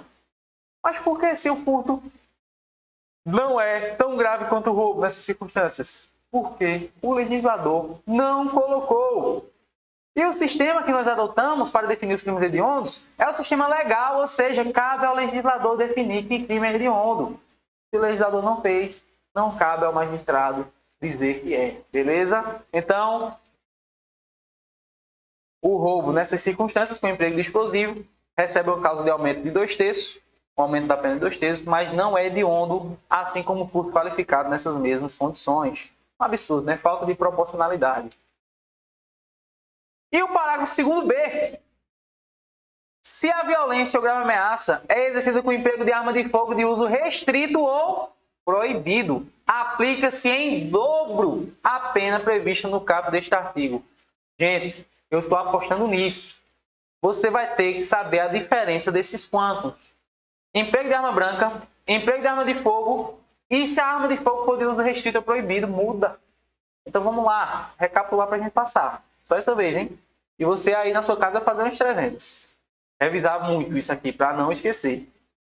Arma branca, 1/3 até a metade de aumento. Arma de fogo, 2/3 de aumento. Arma de fogo de uso restrito ou proibido, dobro. Beleza? Grava isso aqui que vai cair na tua prova. Precisa fazer perícia na arma de fogo para incidir a causa de aumento?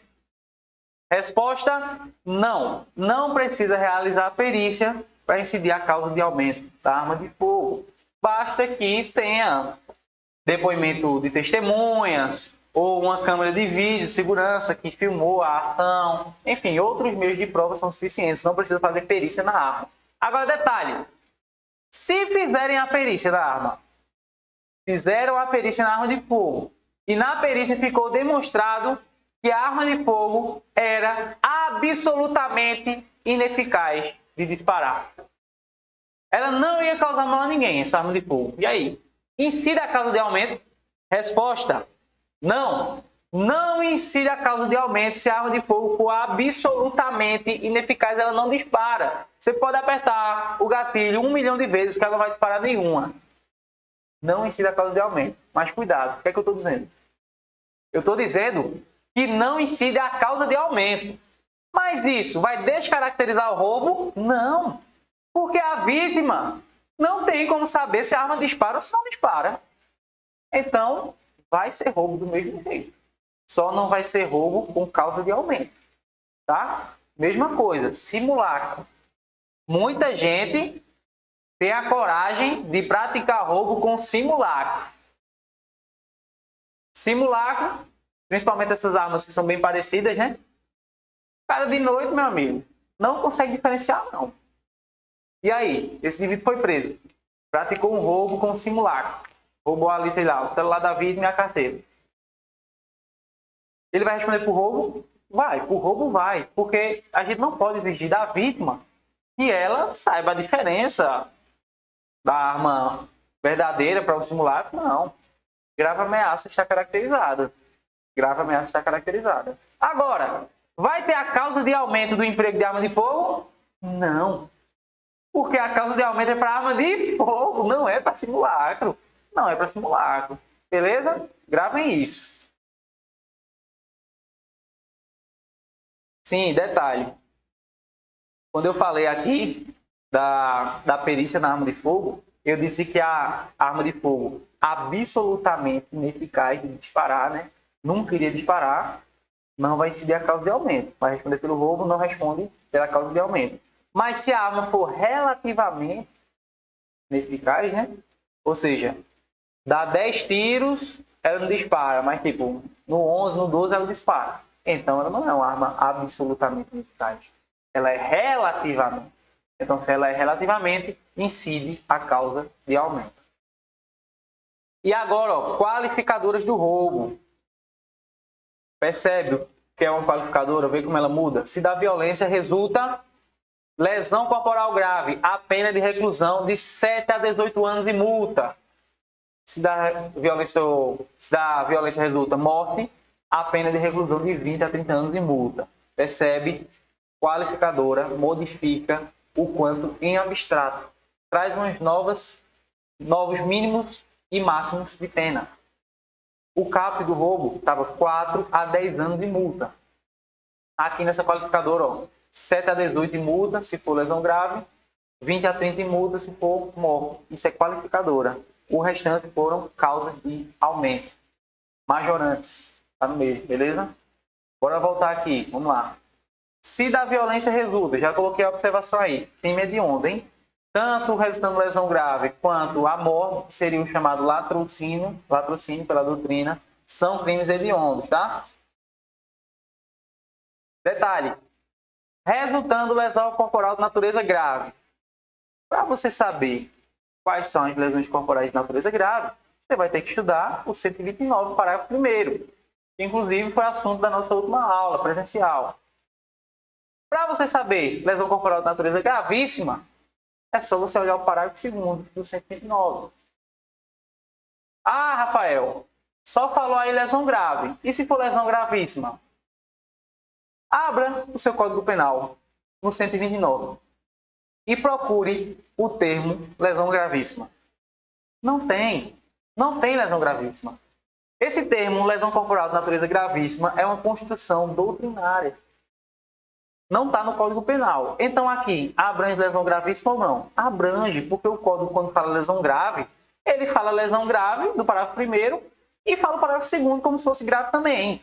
Mas a doutrina, pela gravidade ser maior no parágrafo 2º, inclusive a pena é maior, disse que seria uma lesão gravíssima. Então, você interpreta aqui como se fosse lesão grave ou gravíssima, tá? Por quê? Porque o Código não fala em lesão gravíssima, é uma construção doutrinária. Pena de 7 a 18 anos e multa. E o chamado latrocínio, que também é uma construção doutrinária, não tem no Código Penal o nome latrocínio, a doutrina que deu esse nome, diz que vai ter uma pena de 20 a 30 anos, né, se resultar na morte do indivíduo. Detalhe. Olha esse exemplo que eu vou falar para você. O indivíduo vai assaltar outro, aponta uma arma de fogo para ela e diz que vai matar se ela não entregar o celular, por exemplo. Entrega o celular, eu vou dar um tiro na sua cabeça agora. A vítima tem um infarto. Morreu. Certo? Morreu da grave ameaça. O indivíduo, a gente não tocou na vítima.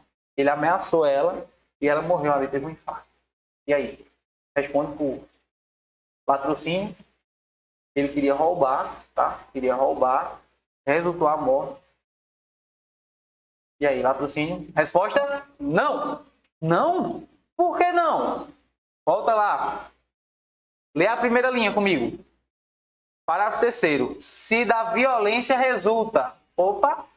Se da violência. Se da violência resulta. Não é da grave ameaça. Ah, então nesse caso ele iria responder pelo quê? Pelo roubo, seja tentado ou consumado, se ele tivesse subtraído ali, cumulado com homicídio. Cumulado com homicídio. Culposo, nesse caso, né? Roubo mais homicídio culposo. Agora, entrega o celular. Entrega o não. Pô! Matou e levou o celular. Latrocínio. Pena reclusão de 20 a 30 anos. Beleza? Façam essa diferenciação. Para ser o latrocínio, a morte tem que resultar da violência e não da grave ameaça. A violência pode ser por dolo ou por culpa, tá? Beleza? Ou ele atira porque ele quis atirar mesmo. ou por negligência, vai ser latrocínio do mesmo jeito, desde que seja da violência, só não pode ser da grave ameaça. Caso a vítima morra em decorrência do susto sofrido pela grave ameaça, pelo que deve responder o agente. Eita, já dei o gabarito, já, né?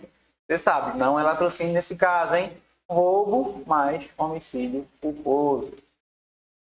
Não é julgado pelo tribunal do júri. Detalhe, questão batida já, que muita gente ainda erra. Latrocínio, tem a morte da vítima? Tem. Mas vai ser julgado no júri? Não, porque só é julgado no júri os crimes dolosos contra a vida. Estamos estudando crimes contra o patrimônio. Então não confunda, latrocínio não é julgado no tribunal do júri. Detalhe aqui essa súmula 610 do STF.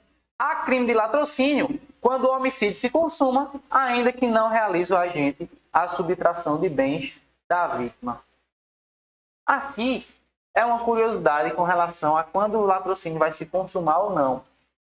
Se for subtraído o bem da vítima e a pessoa não morrer, subtraiu o bem e a pessoa não morrer, latrocínio tentado ou consumado? E aí? Vamos ver aqui no quadro, vai ficar mais fácil? Usar o quadro aqui pela primeira vez na aula. Ó, coloca aqui, ó. Subtração. Morte. E aqui. Consumado ou tentado? Dá para ver? Que dá, né? Subtração. Ó, subtração. Tentada. Morte. Tentada. Subtração. Consumada. Morte. Consumada. Subtração.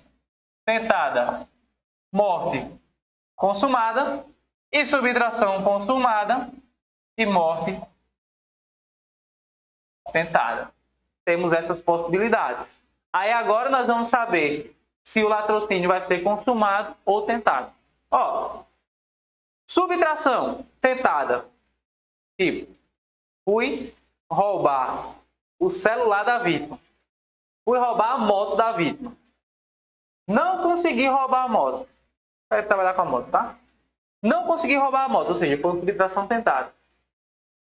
Atirei na vítima, mas ela não morreu. Certo? Nem consegui roubar, nem consegui subtrair a moto.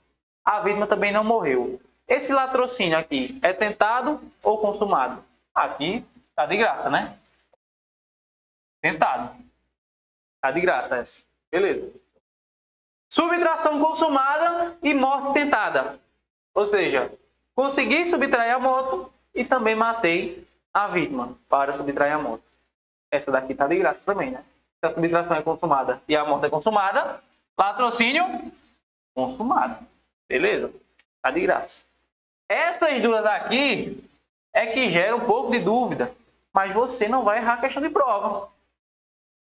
Subtração tentada. Subtração tentada. Não consegui subtrair a moto, mas eu matei a vítima. Matei a vítima na ação e não consegui subtrair a moto. Latrocínio tentado ou consumado?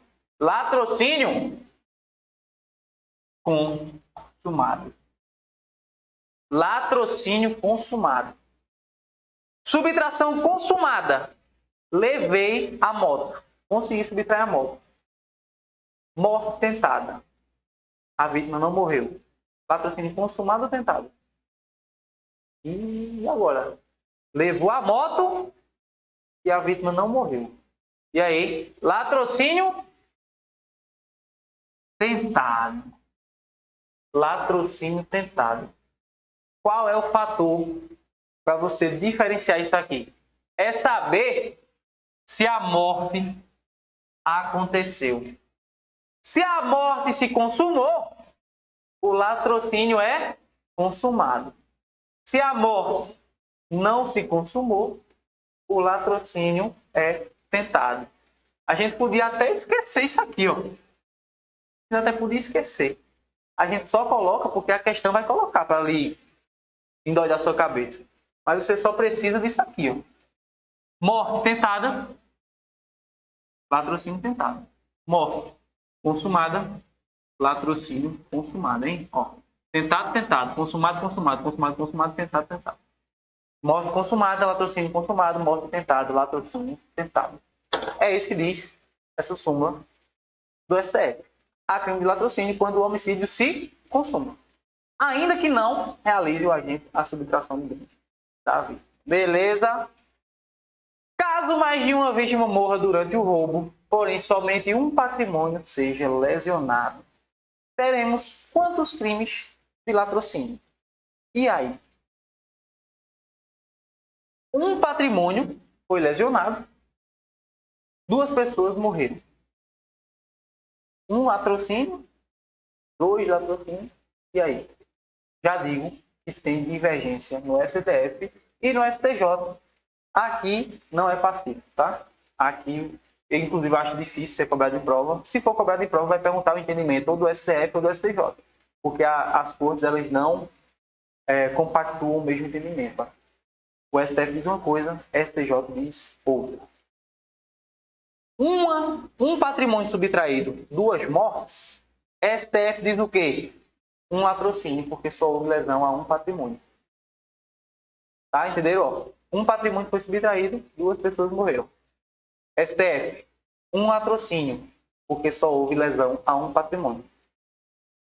STJ, nesse caso, um patrimônio, duas mortes, dois latrocínios em concurso formal impróprio. STJ, tá? Coloquei aqui a diferença. STF, crime único. STJ, concurso formal impróprio. Então, na prova vai ter que dizer qual a visão que ele está querendo, né? Se é a visão do STF ou se é a visão do STJ. Algumas questões agora para a gente trabalhar, ver se deu certo. Tentem responder, mesmo esquema, dê pausa aí e responda. Pronto, vou responder agora. Vamos lá. José entrou em um ônibus de transporte público e, ameaçando os passageiros com arma de fogo, subtraiu diversos deles determinadas quantias em dinheiro.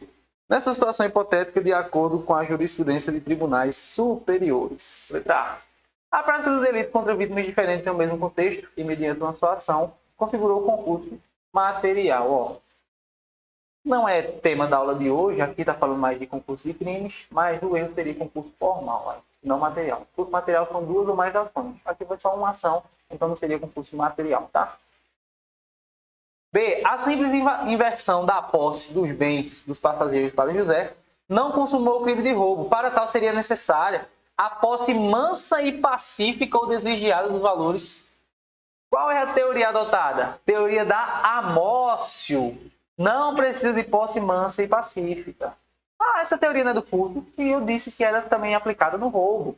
Aplica-se tanto no furto quanto no roubo. É só não repetir para a gente não estar de forma desnecessária aqui, perdendo tempo. Mas eu falei que muitas coisas se aplicam, inclusive a questão da consumação aí é a mesma teoria. Teoria da amócio. Não precisa da posse mansa e pacífica. Basta a inversão da posse.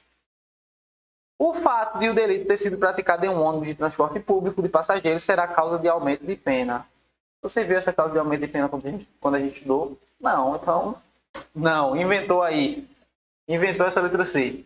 D. Se a arma utilizada no crime fosse de brinquedo e ainda assim tivesse causado fundado temor nas vítimas, deveria ser aplicada a majorante do crime de roubo. A majorante, a gente viu que é para arma de fogo. Não entra arma de brinquedo, simulacro. Não entra.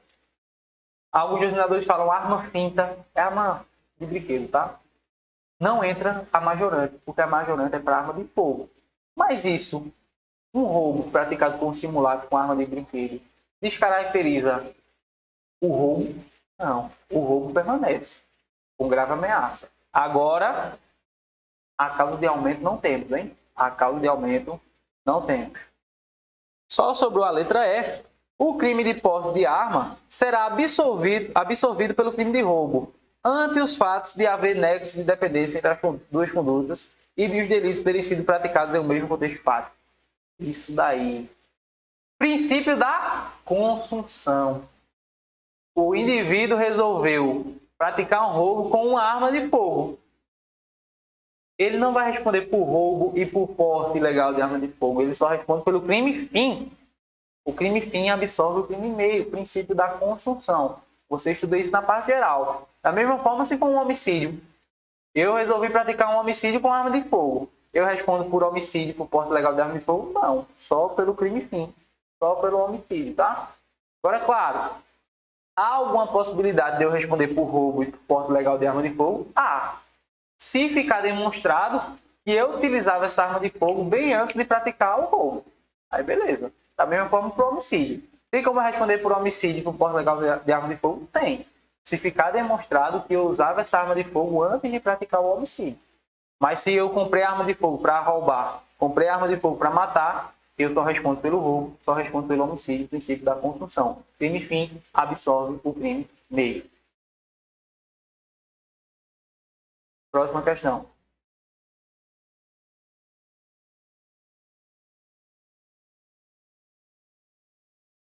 Bora lá. Desejando roubar um estabelecimento comercial, Celidônio rouba primeiramente um carro, deixando-o ligado em frente ao estabelecimento para facilitação de sua fuga. Quando Celidônio se afasta, Arlindo casualmente passa pelo local e, vendo o veículo ligado, opta por subtraí-lo, dirigindo ininterruptamente até ingressar em outro estado da federação. Nesse contexto, é correto afirmar que Arlindo cometeu o crime de... Vamos lá. Arlindo viu aquele carro, aquela velha história, né? Aqui foi o ladrão que furtou o ladrão, né? Viu aquele carro parado, ligado, e disse, opa, tá fácil demais. Entrou no carro e foi embora. Ele usou violência ou grave ameaça? Não. Então, tem duas opções ali com roubo, a gente já descarta, né? Que é a letra C e a letra E, descartadas porque ele nem agiu com violência, nem agiu com grave ameaça. Sobrou A, B e D. Receptação a gente não estudou ainda, mas não se caracteriza receptação aqui porque ele subtraiu o veículo, né? A questão deixa claro, opta por subtraí-lo, então não seria receptação. Sobrou B e D, furto qualificado e furto simples. E aí, qualificado ou simples? A questão diz que ele levou o carro para outro estado da federação.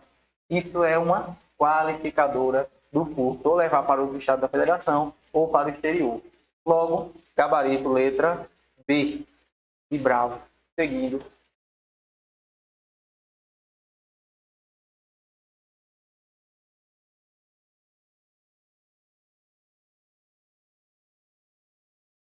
Bora lá. Eufrosina, experiente psicóloga e conhecedora profunda das técnicas de hipnose, propõe à sua amiga Ambrósia hipnotizá-la sob o argumento de curá-la de um trauma de infância.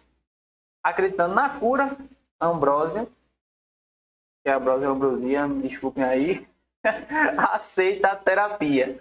Estando sob os efeitos da hipnose e das determinações de Eufrosina, Ambrosia entrega-lhe um colar de brilhantes que já era cobiçado pela psicóloga há anos.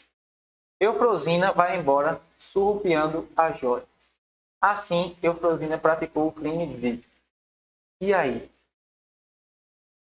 Temos aí furto simples, furto qualificado, roubo próprio, impróprio, apropriação indébita. Senhores, ela utilizou-se da hipnose para quê? Para reduzir a capacidade de resistência da vítima e assim conseguir pegar a joia. Isso é roubo impróprio ou roubo próprio? Senhores, roubo próprio. Reduzir a capacidade de resistência, ela praticou o que aí? Uma violência imprópria. Violência imprópria é roubo próprio ou roubo impróprio? Roubo próprio. Violência imprópria é roubo próprio. Está lá no CAPT. O CAPT é roubo próprio. O parágrafo 1º do 157 é roubo impróprio. A questão deixa claro aqui que ela utilizou da hipnose para subtrair a joia, beleza? Logo, gabarito letra A, roubo próprio. Seguindo.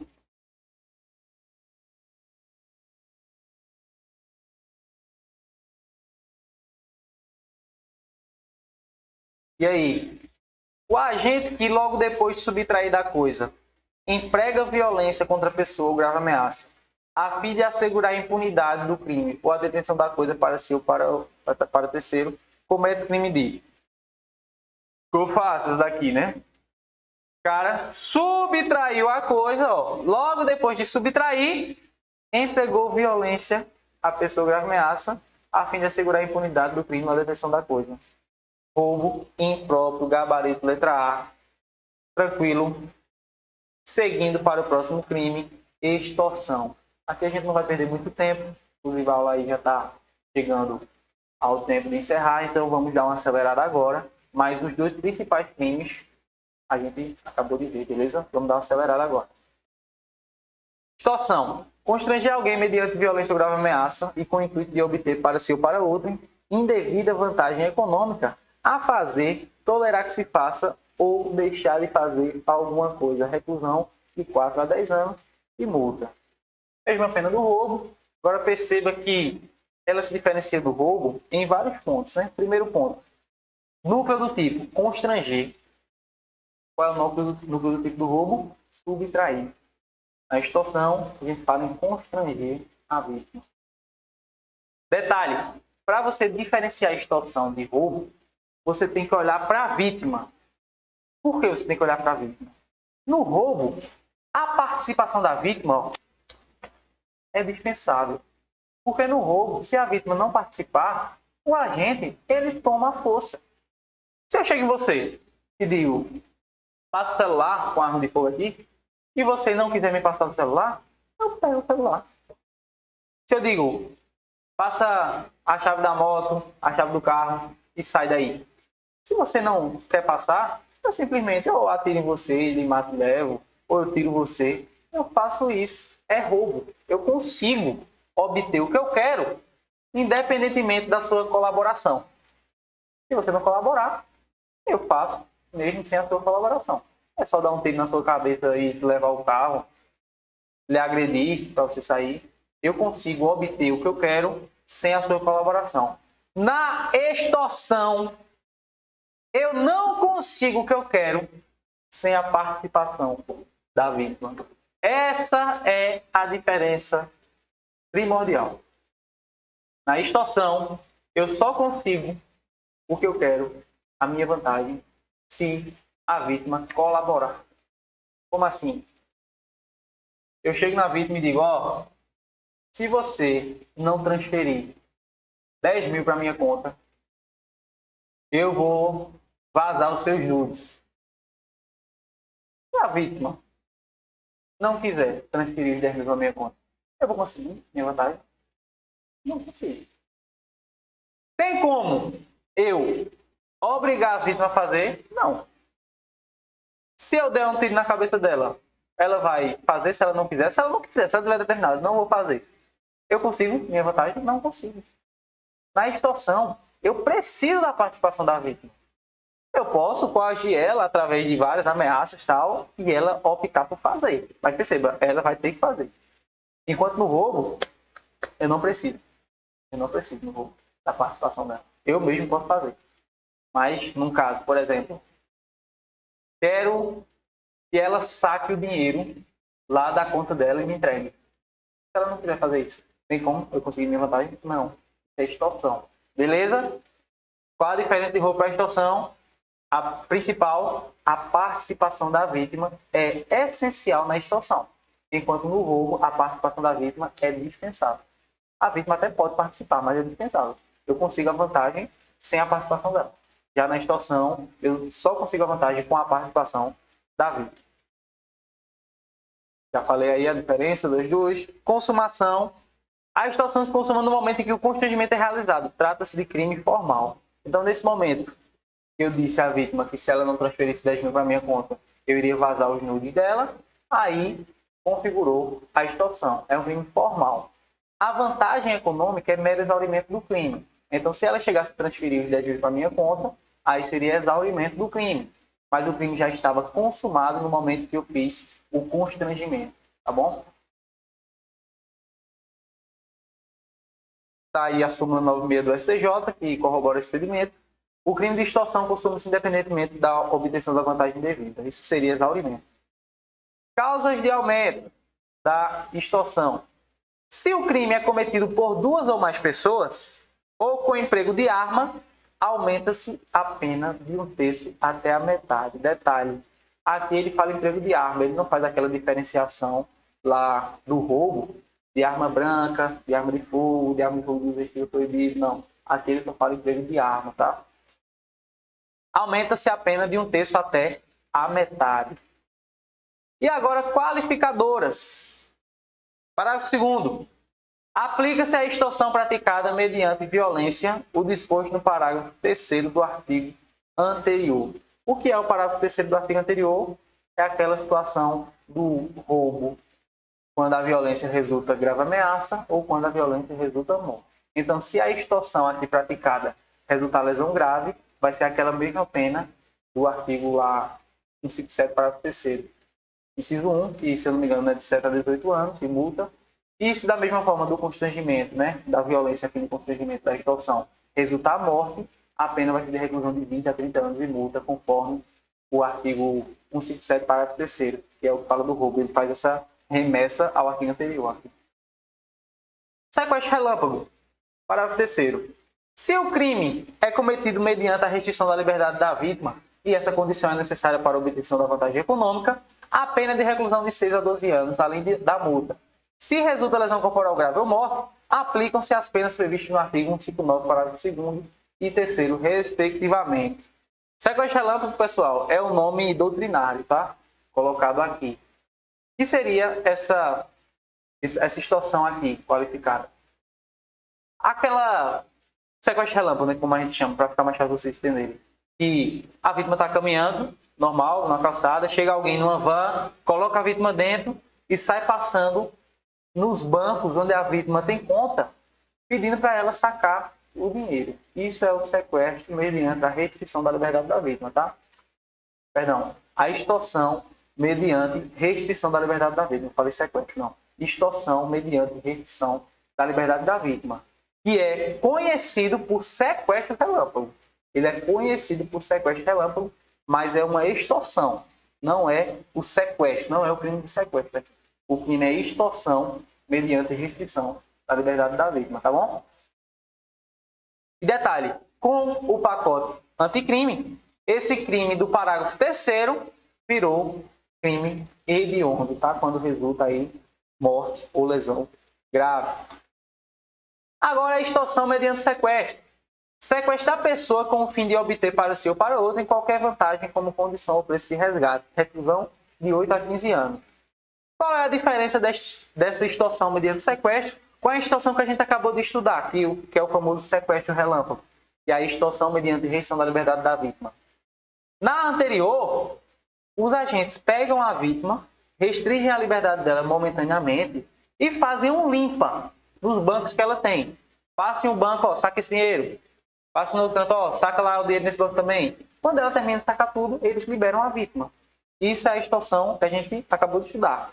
Essa agora aqui, ó, do artigo 159, extorsão mediante sequestro, ela é aquela extorsão que o indivíduo ele sequestra uma pessoa, por exemplo, o filho de alguém rico, e coloca um preço para o resgate, sei lá, 100 mil reais para eu soltar seu filho, 200 mil reais para soltar o seu filho. Essa é a extorsão mediante sequestro.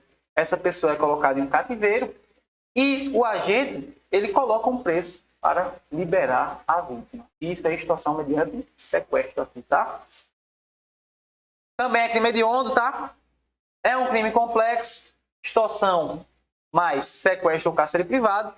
É crime permanente, formal e hediondo. Por que permanente? Se ele sequestrou hoje a pessoa, levou para o cativeiro, fez a exigência lá do valor, tem 100 mil reais para liberar, pode passar 2 meses no cativeiro, está em flagrante. O flagrante ele se protrai em tempo, tá? Então, crime permanente. Crime formal. Por que crime formal? Não precisa obter a vantagem econômica para consumar o crime se consuma antes. A vantagem econômica é mero exaurimento do delito. E como eu falei, é crime hediondo em qualquer modalidade. Doutrina majoritária aponta ser necessário que a vantagem seja econômica, pois é um crime contra o patrimônio. Quais são as qualificadoras da extorsão mediante sequestro? Parágrafo 1º. Se o sequestro dura mais de 24 horas, grifa isso no teu material, 24 horas. E se o sequestrado é menor de 18 ou maior de 60 anos, ou se o crime é cometido por bando ou quadrilha. Bando ou quadrilha, não existe mais esse crime, né? Foi substituído por associação criminosa do artigo 288. Reclusão de 12 a 20 anos. E outra qualificadora, se do fato resulta lesão corporal de natureza grave, reclusão de 16 a 24 anos. E se resulta morte, reclusão de 24 a 30 anos. Então, gravem essas qualificadoras.